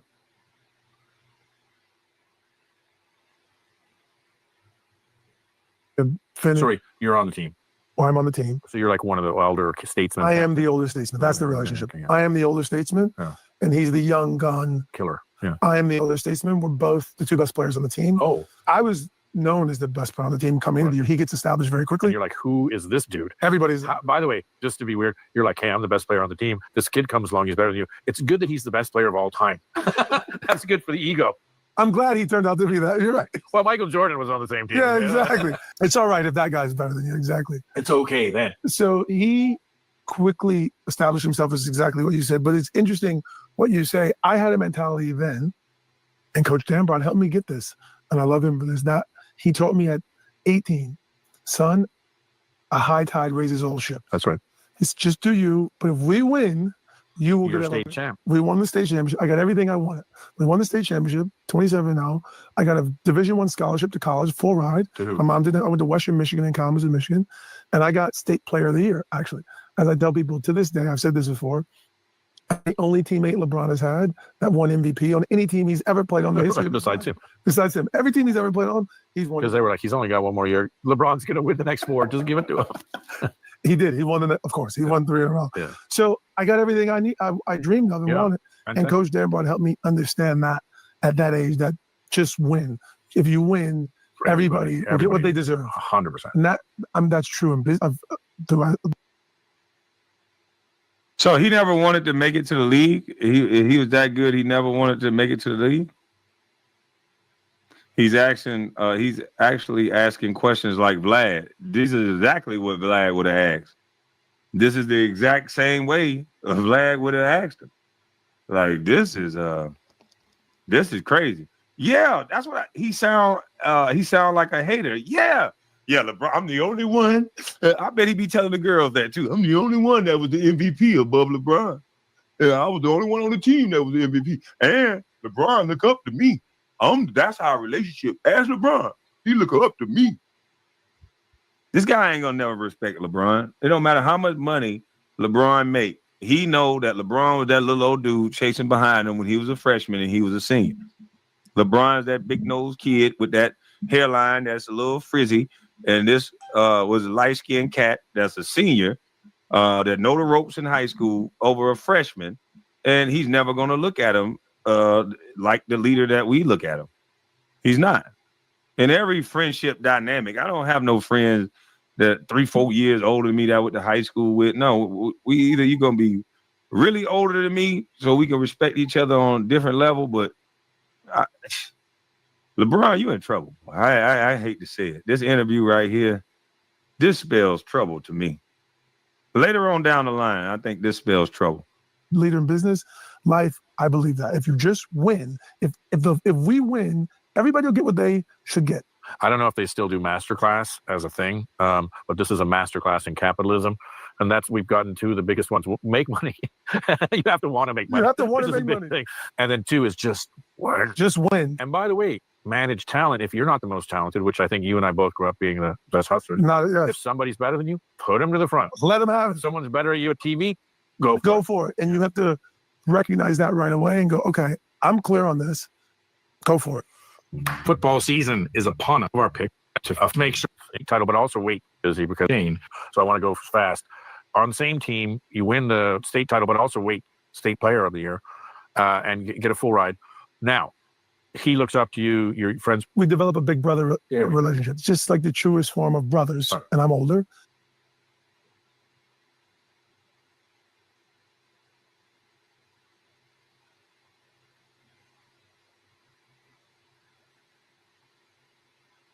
I don't like this dude, man. Oh, I don't like him.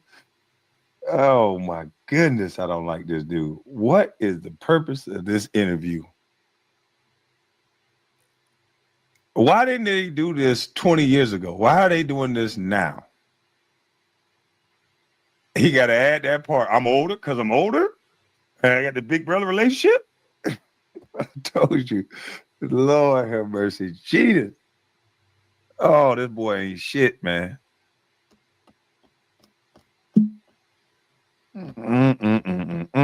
This boy Maverick is a slick little fucker here, boy. You heard what he just said. Oh, I got somebody. Yeah, just go ahead and let him do that. Let him. Good choice of words. A unique choice of words. Go ahead and let him go out front. As if LeBron and him got to be around each other. He want to say he LeBron OG.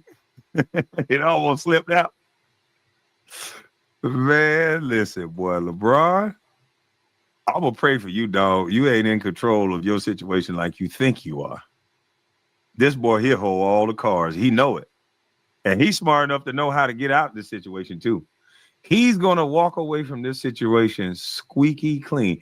If anything does happen, nobody's going to give a damn about what Maverick Carter did. LeBron James is going to be left holding the bag of all the negative drama, all the negative whatever.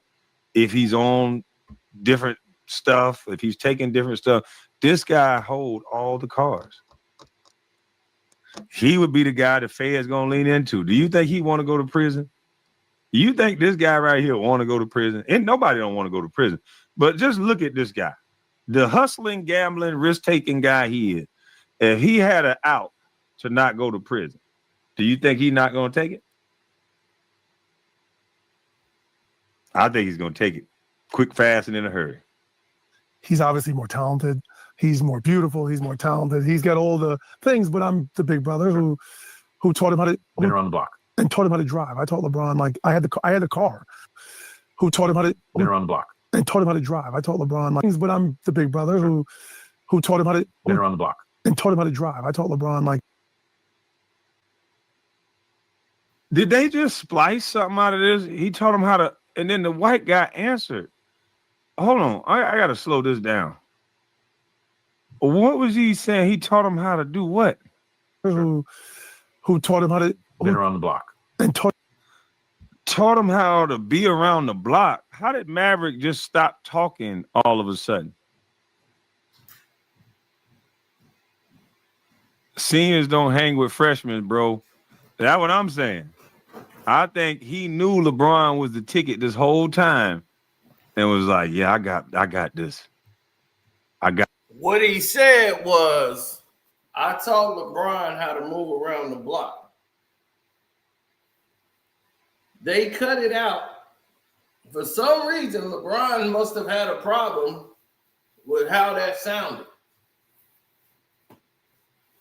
By him saying, if I'm LeBron, I got a problem with this whole interview. I ain't got a problem with just one thing somebody said. I got a problem with the whole process. The whole kit and caboodle.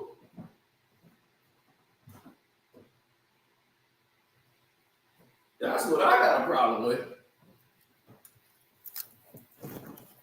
So, let that sink in. I got a problem with all of it.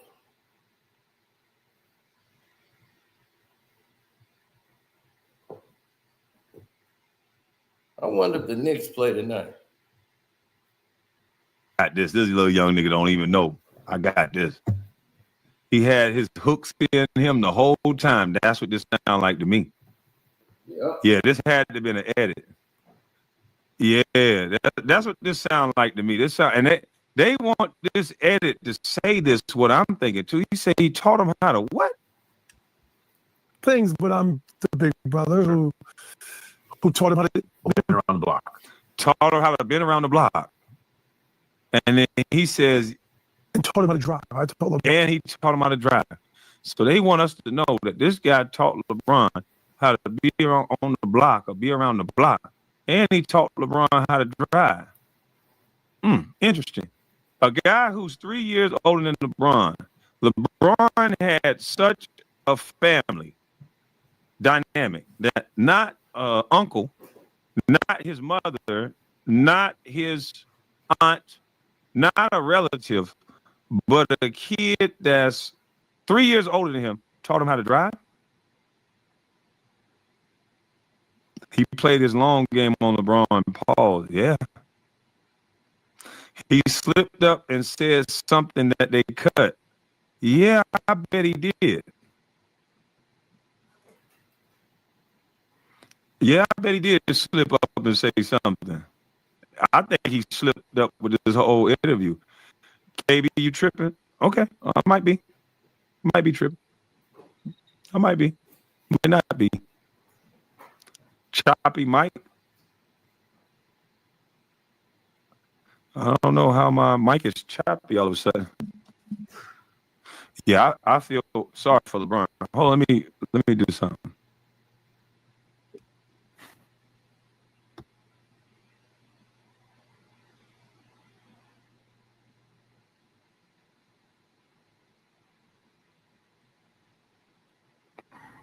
I'm sitting in the same spot and the mic is choppy. Is the mic skipping again?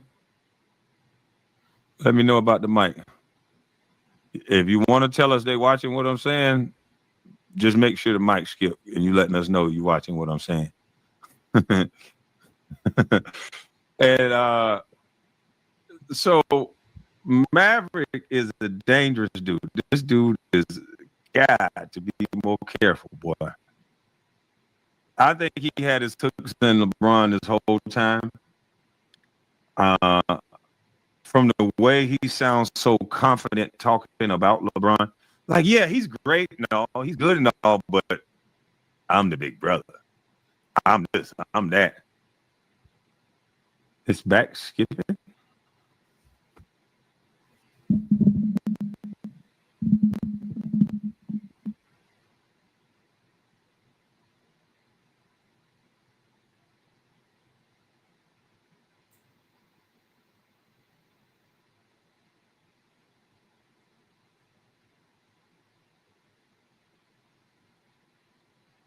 What about now?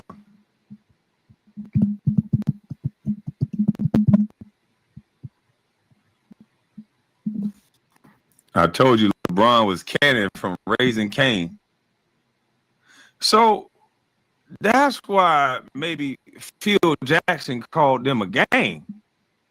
This boy right here from the streets, and he taught LeBron. Phil Jackson called them a gang. They started to look more and more like a gang. They started to look more and more like a gang with the leadership of Maverick. Maverick is the big brother. Maverick, they gonna lock your ass up, I believe. Allegedly, I think I snapped. He's more beautiful. He's talented. He's a big brother. Now, he looks up to you, your friends. We develop a big brother. Look how he makes sure they go back to that. Now, he looks up to you. Y'all are friends. Even though he's bigger in stature, he look up to me. I have mind control over this dude. Mike still acting up. What the fuck is going on, man? Still call it a posse. My bad.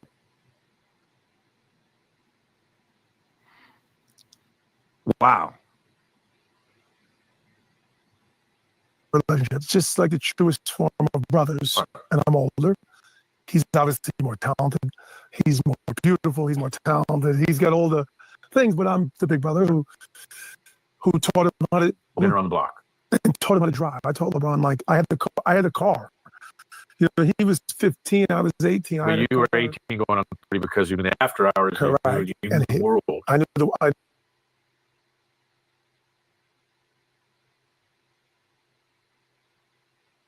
Man, you gotta love this interviewer, boy. This interviewer established that this guy has some level of authority over LeBron. And then he turns around and established that this kid is not like a normal 18-year-old kid. Audio skipping, KB. Jesus Christ.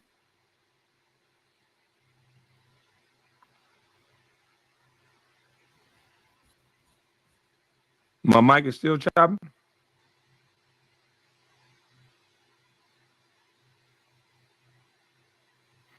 How the mic sound now?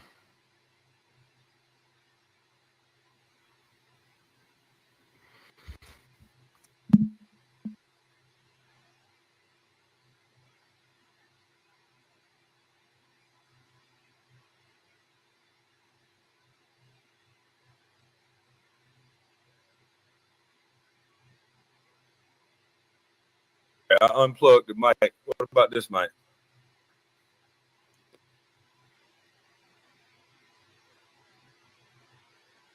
The video choppy too?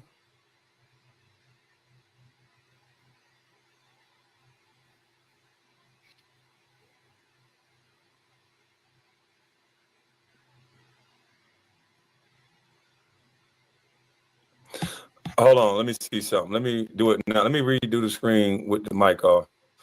I got something for if it keep doing this. I'll just switch devices.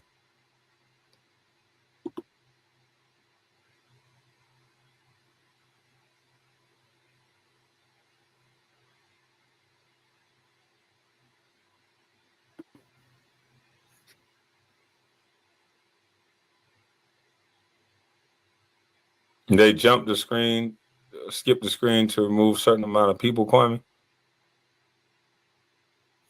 Too many ears listening to you.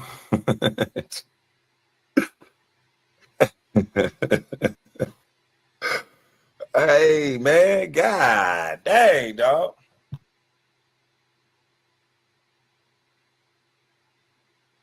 It's still choppy?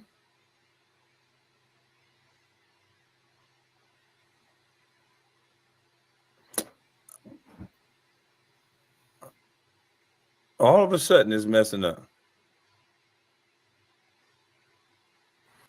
All right, let me find it again.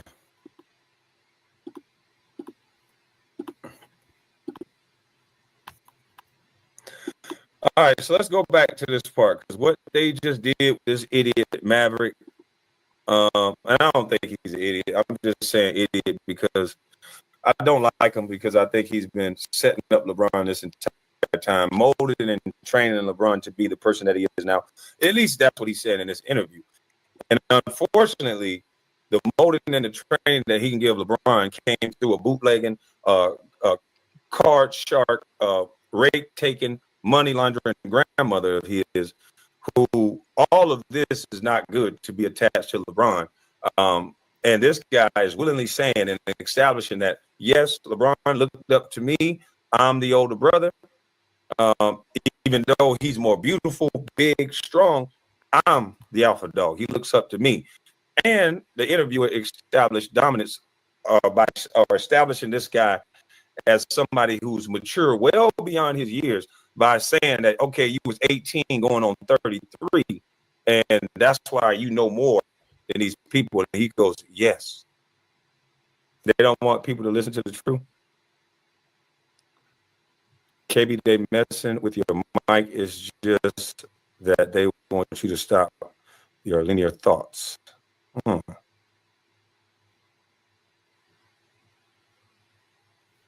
Probably the Wi-Fi ain't great. Oh, the Wi-Fi is great. That's why y'all can hear the video.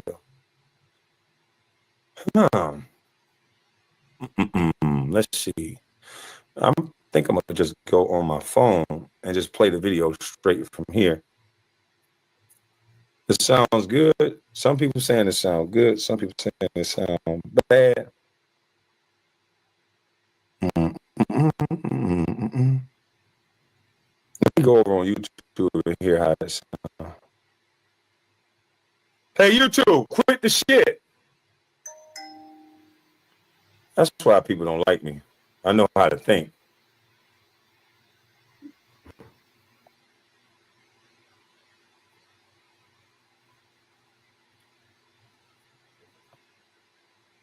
Don't always act on what I think, but I know how to do so. Don't always act on what I think. Oh man, this is the way I sound? But I know how to do so. What the fuck? Don't always act on what I think. Oh man, this is the way I sound? But I know how to do so. What the fuck? Don't always act on what I think.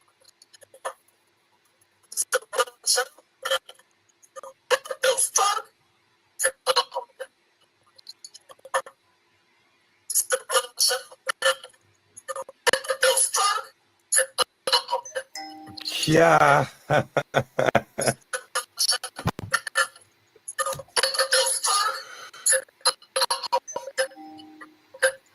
Yeah. Dang, B. They just making themselves look more and more guilty to me. I mean, if this ain't a sign of guilt, I don't know what it is. The go along, get along gang is smart, but also stupid because they're so emotional. They do things like this that make people be like, damn, he must be saying something right. Why is it messing up all of a sudden?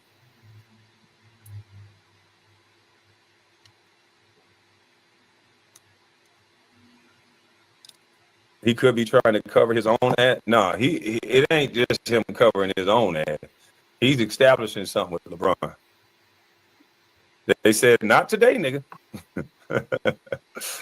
Oh, let me go on Instagram, man. I must be right. I think I'm going to go live on Instagram and go over this. Let's see what they make my Instagram sound like. Oh.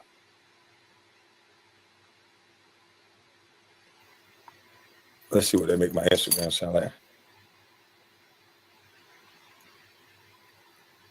Improve your internet connection by doing what?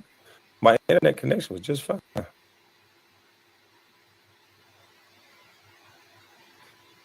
Hey, look here, man. He's saying too many key things. If you know how the feds operate, yeah. I mean, this boy Maverick Carter ain't shit. Hey, look, YouTube is making sure that I chop up.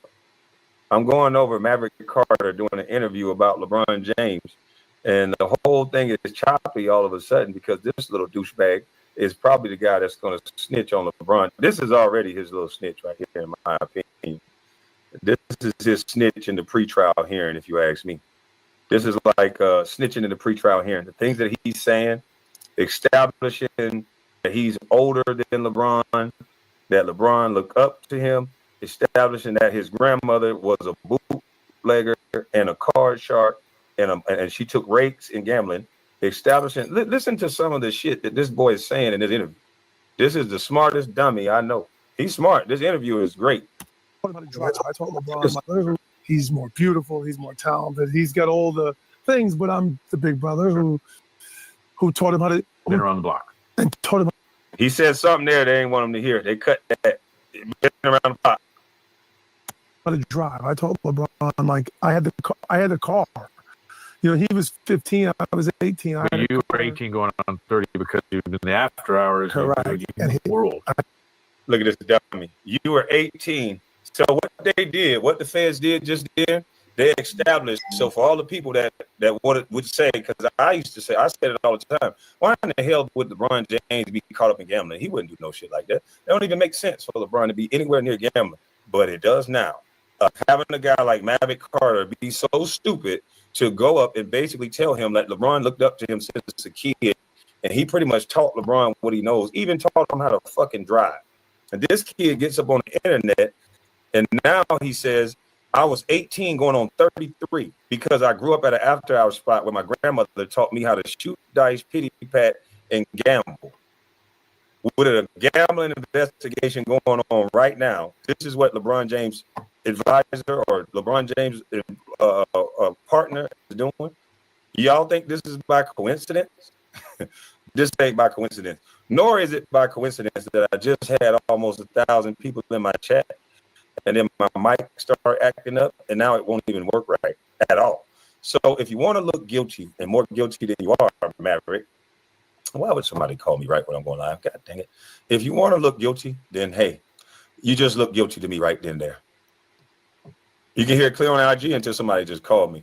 But look, we're going to go back over to my YouTube, and we're going to try to continue this. You better be careful out here, KB. I just believe in God. You can never be too careful. There's guys that have bodyguards. There's guys that have machine guns in their pocket. And if somebody want to do something to you, they're going to do it if God allows it. So, yeah, I'm careful. I pray. But, yeah, we'll be back.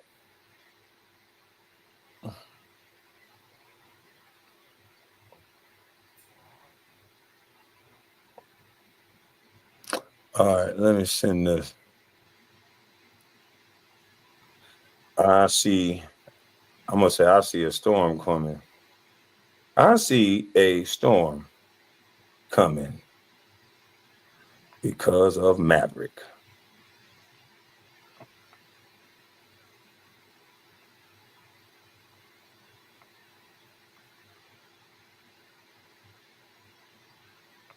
The guy that's named after a deck of cards.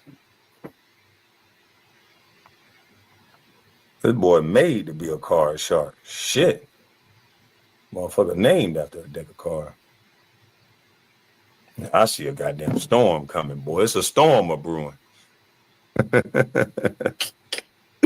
They come, y'all can't stop. Stop them. Quiet. Telling everything. Stop them. Right now. We're good. Ooh, we got to kick his ass. Where's Gilbert Arenas? Where's Gilbert Arenas? We got to kick his ass. Hey, they mad to the motherfucker, boy. Where's Gilbert Arenas? I told you to go over there and bust Kwame ass. Put the gun in his throat. Put the pistol to his throat. Put the pistol to his throat. All I'm doing is under fair use guidelines. I'm reviewing a video and I am giving my commentary on the video. This is not to hurt. This is not to malign. This is not to put anyone down. This is me reacting to someone that I think is a wolf in sheep's clothing who had his hooks in on LeBron since he's a young, impressionable boy and realized that all he had to do was fill up holes that LeBron had in his life, like he didn't have a car. Maverick was there. That's embedding and gaining trust. In some of LeBron's most vulnerable moments, Maverick was there. Who taught him how to drive? Maverick. Who probably helped him get girls? Maverick. He probably was in the room, maybe even doing the young people stuff back in the day, threesomes with old Maverick buddy. You know? And then Maverick is up here spilling the beans 11 days ago while everybody and everything around the NBA and LeBron is being investigated. LeBron has been used and abused, and I think this dude is going to tarnish LeBron James' legacy and what we thought was a king. You're going to see that it was just people. That's why they love kids from the hood without fathers, without uncles, without men around. You know what that tells me about LeBron and the way that he grew up is that it was nothing but estrogen around LeBron James. Because why would this guy that's only 3 years older than LeBron have to teach him how to drive? It was only estrogen around LeBron. I didn't have a father in my home. I got taught how to drive with my older brothers and my mentor. A mentor taught me how to drive a stick shift. My brother taught me how to drive his car, a Chevy. Just like old school. Hey, boy, I'm fucked up, huh? Drive us home. Yeah, that's how you learn. Hey, boy, I'm fucked up. Drive. You bet not wreck. Oh, shit. This boy gonna whoop my ass if I wreck this car. Oh, damn. Hold in the road, boy. That nigga crazy.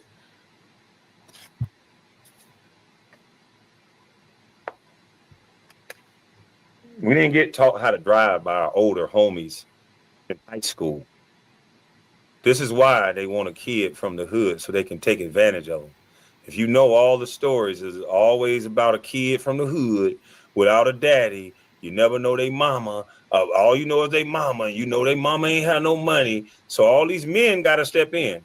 Even down to a teenage boy had to step in and help LeBron James. And now this guy is going to help ruin LeBron James' legacy.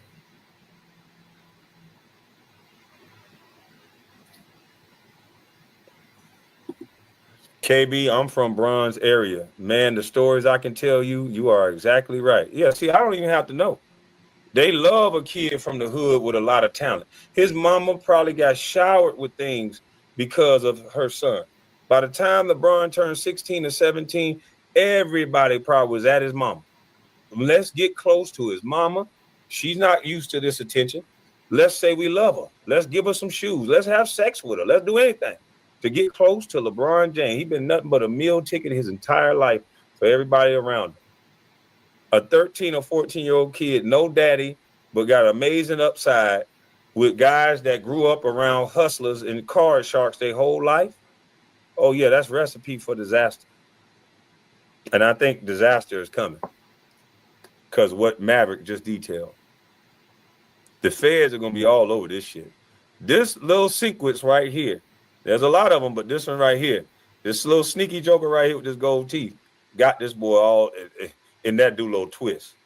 He's obviously more talented. He's more beautiful. He's more talented. He's got all the things, but I'm the big brother who... Look at how he describes LeBron. This is it. Beautiful and talented. Obviously, he's more beautiful and talented. No smart came out of there. No discipline. No, none of that. He's beautiful and talented. Beautiful. He's more talented. He's got all the things, but we develop a big brother relationship. It's just like the truest form of brothers. And I'm older. He's obviously more talented. He's more beautiful. He's more talented. He's got all the things, but I'm the big brother who taught him how to... Been around the block. And taught him how to drive. I taught LeBron, like, I had a car. You know, he was 15, I was 18. But you were 18 going on 30 because you were in the after hours. Correct. You knew the world. I was a bit... But he was 15, I was 18, but I had the car. So when you have a car, you have girls. And then he said, so you were 18 going on 33. And then he said, yeah. So it's like LeBron James was a 15-year-old around the guy with the smarts and the mental capacity of a 30-year-old, because this boy was around grown-ups his whole life. And he said that on camera so the feds can hear. So now they're establishing that LeBron thinks more like Maverick. So that's going to determine his ideology. They're establishing the way that LeBron thinks. And they're going to say that he thinks like this guy, in my opinion. I ain't the smartest guy in the world, but it's easy to figure this shit out. More worldly. Yeah. Taught him how to drive everything. And What car did you teach him how to drive? A car I still own to this day. A 1984 Chevy Caprice Classic. There we go, which is a classic. We bought it, my mom, me, and my dad, for $1,500 in 2000. And I kept it for a while. And when I was ready to move on to something else, my grandfather on my mom's side bought it. And as a grandfather would do, he kept it in the garage pristine forever, and he passed away, and I now have it back, which is pretty good. Cool. My mom and my dad surprised me one year on my birthday, probably like 5 or 8 years ago, and got it and gave it back to me. My first ever car. I still have it to this day. So our relationship really developed into like siblings. I was the older sibling, but then LeBron exploded. Like the next 2 or 3 years after I left and went up to college, he really exploded and just... You know, he became the greatest high school basketball player in the history of this country. It's him and Kareem Abdul-Jabbar. Oh, yeah, I'm messy for establishing what the feds are going to do with this dumbass boy on the interview. I'm messy for saying that, but he's not messy for doing this interview. Gotcha. Thanks for your subscription.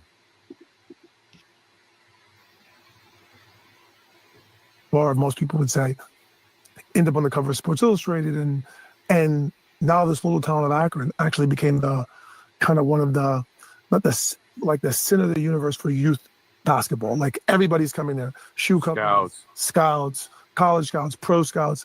And then it gets to the point where it's like, oh, he's so good, he's never going to play in college. So college guys are like, I'm not wasting my time. You talk Very rarely happens. Very rarely happens. They're not wasting their time. Pro guys, shoe companies are now coming into Akron. And it just like mushroomed into this thing that was just like.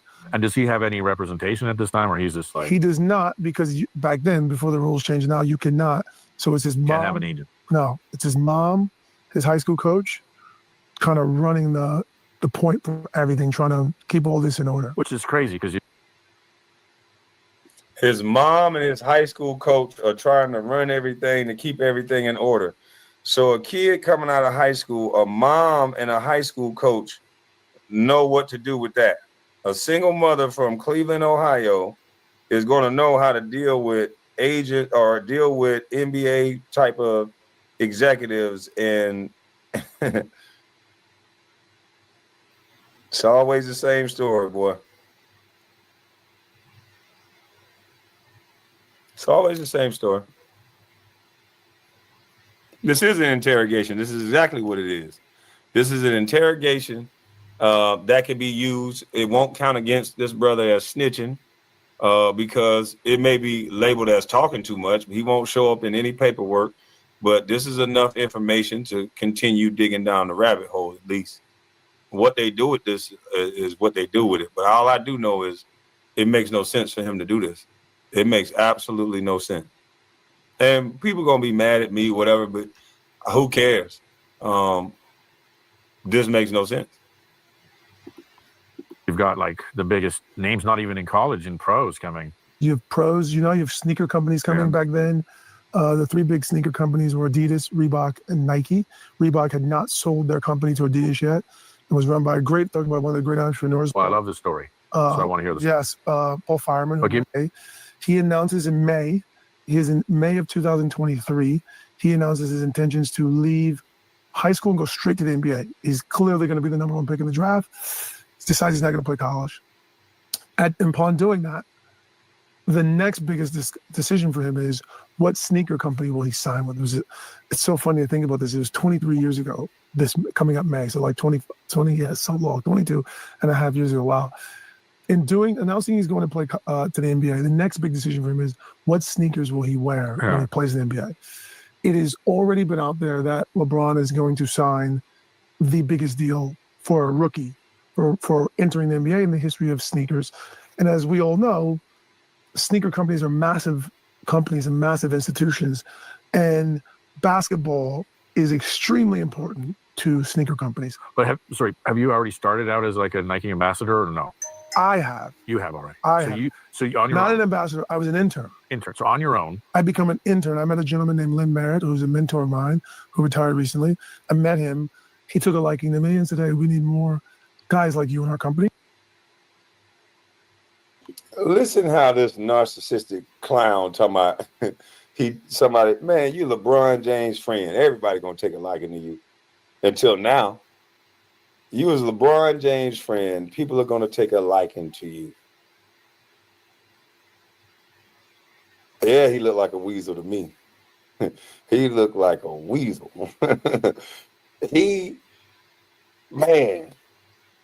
LeBron had a snake around him this whole time. Dragging around a guy that you're helping out and you're helping move up every level, that doesn't make for a loyal friend. He know he didn't earn it. He know he didn't get it on his own. And people around him this is not the type of guy that want to be treated like LeBron's, just because people will look at LeBron as the man and look at him as just a sidekick or LeBron's homie. This ain't a guy that want to be looked at as just no LeBron's homie. Not a guy that's been established for this long. And where we from, and from the hood, if he been running numbers and all this since he was a kid, since his grandmother, this guy has his family has some sort of reputation where they're from. And that's to be looked up to. And that's over being a basketball player, trust me. In the hood, they care more about activity like what he was involved in. They respect that more than they respect a basketball player, so to speak. He speaks very cocky, as if, LeBron ain't really the man. It's really me. LeBron can just play basketball. He the talent. I'm everything else. And LeBron, I think LeBron is in a world of trouble, if you ask me. With this guy around, a gambler, LeBron is in a world of trouble. Especially young, kind of thoughtful, curious African Americans in this company. This is a long time ago, long before DEI and all that was really a thing. And I was an intern, and then they kept me on as a consultant after my internship. So I had already got that work, 2.5 years, a year and a half of that work, as the time LeBron was ready to go into the NBA. And at that point, LeBron said to me, "Listen," he says, "I have an agent. I don't need you to be my agent, but I do want you around my business." So hold on, how does he get an agent? By the time May of 2003 is coming, he's done playing high school. His high school career. Brian gave Rich Paul and Maverick $6 million to start the record label in 2003. They blew that. A record label? What do they know about music? LeBron gave him $6 million to start a record label. I thought y'all said LeBron was cheap or frugal or whatever. Maybe he's not frugal with his homies. Phil Jackson called them a gang, and this guy is up here detailing out all of this illegal activity that he grew up with as a kid.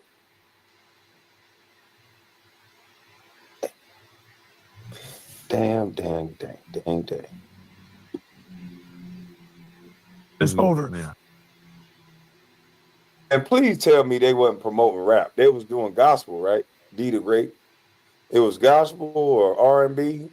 Knowing him, it was hardcore drill rap. Knowing this dude right here. Clutch music is crazy. Nah, man, he couldn't have had no music out, man. Sonny was with Adidas and he was playing with Adidas in the camps. Maverick went to Nike when they bribed him with the job as long as he get LeBron to sign with Nike. Yeah, Sonny Vaccaro, that was a good dude too. Sonny V. I think he passed away, God rest his soul. Sonny V was my guy. Sonny Vaccaro. He got all the young players deals, but yeah, there's a lot of backdooring because everybody really wanted to be with Nike, but you know, who is Maverick? What is he known for besides being LeBron's friend? Well, obviously he's known as more of a street hustler.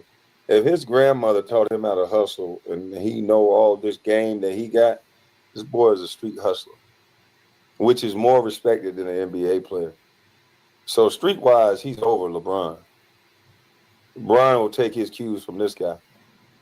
And that's what the feds just established.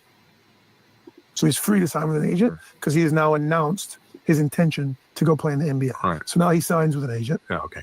And he says, whatever sneaker company I sign with, I'm going to put it as part of my deal that you get a job and work on my business. And all the three of the sneaker companies knew me. I knew all of them by then. Yeah. Obviously, Nike knew me the best, but I knew the guys at Adidas and I knew the guys at Reebok because they had been coming around LeBron and Akron, and I met them and spent time with them. And at that point, I had this much experience. I didn't know, but what I did know, I knew what I didn't know. Right. I didn't know what I didn't know. Right. And at that point, he decides he's got his agent. This is my first real experience in real capitalism. Yeah, real business. Real business, high stakes. And this is where, to your point, I am not the decision maker, but being in the after hours and seeing cards, how you play your cards, comes into effect when it's time for him to take his meetings with the three sneaker companies, Nike, Adidas, and Reebok. We determine, we have a meeting, internal meeting. Him, his agent, his mom, myself. And we talk to LeBron and say, which company do you really, all things being equal, who do you want to be with and why? He says Nike. He says all those reasons. All obvious reasons. His love for Michael Jordan, his love for the brand Nike, Penny Hardaway. They had done an amazing job building basketball players into sneaker brands that sold lots of sneakers. Yeah. None of the other companies had really proven that at the time. Reebok a bit, because they had Allen Iverson. And we said, okay, based on that, we will talk to Nike last. Because as you know, you've done many deals in your life. The person you want to end up with, you'd like to talk to last because you'd like to let them know, here's what you got to do. I want to be with you, Shane, but I'm the other two guys. What can I do? Well, here's the hurdle. If you clear the hurdle, we get married. That's right. If you can't get over.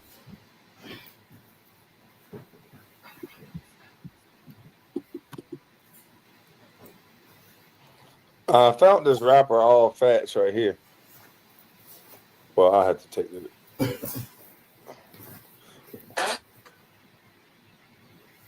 What do you rap about?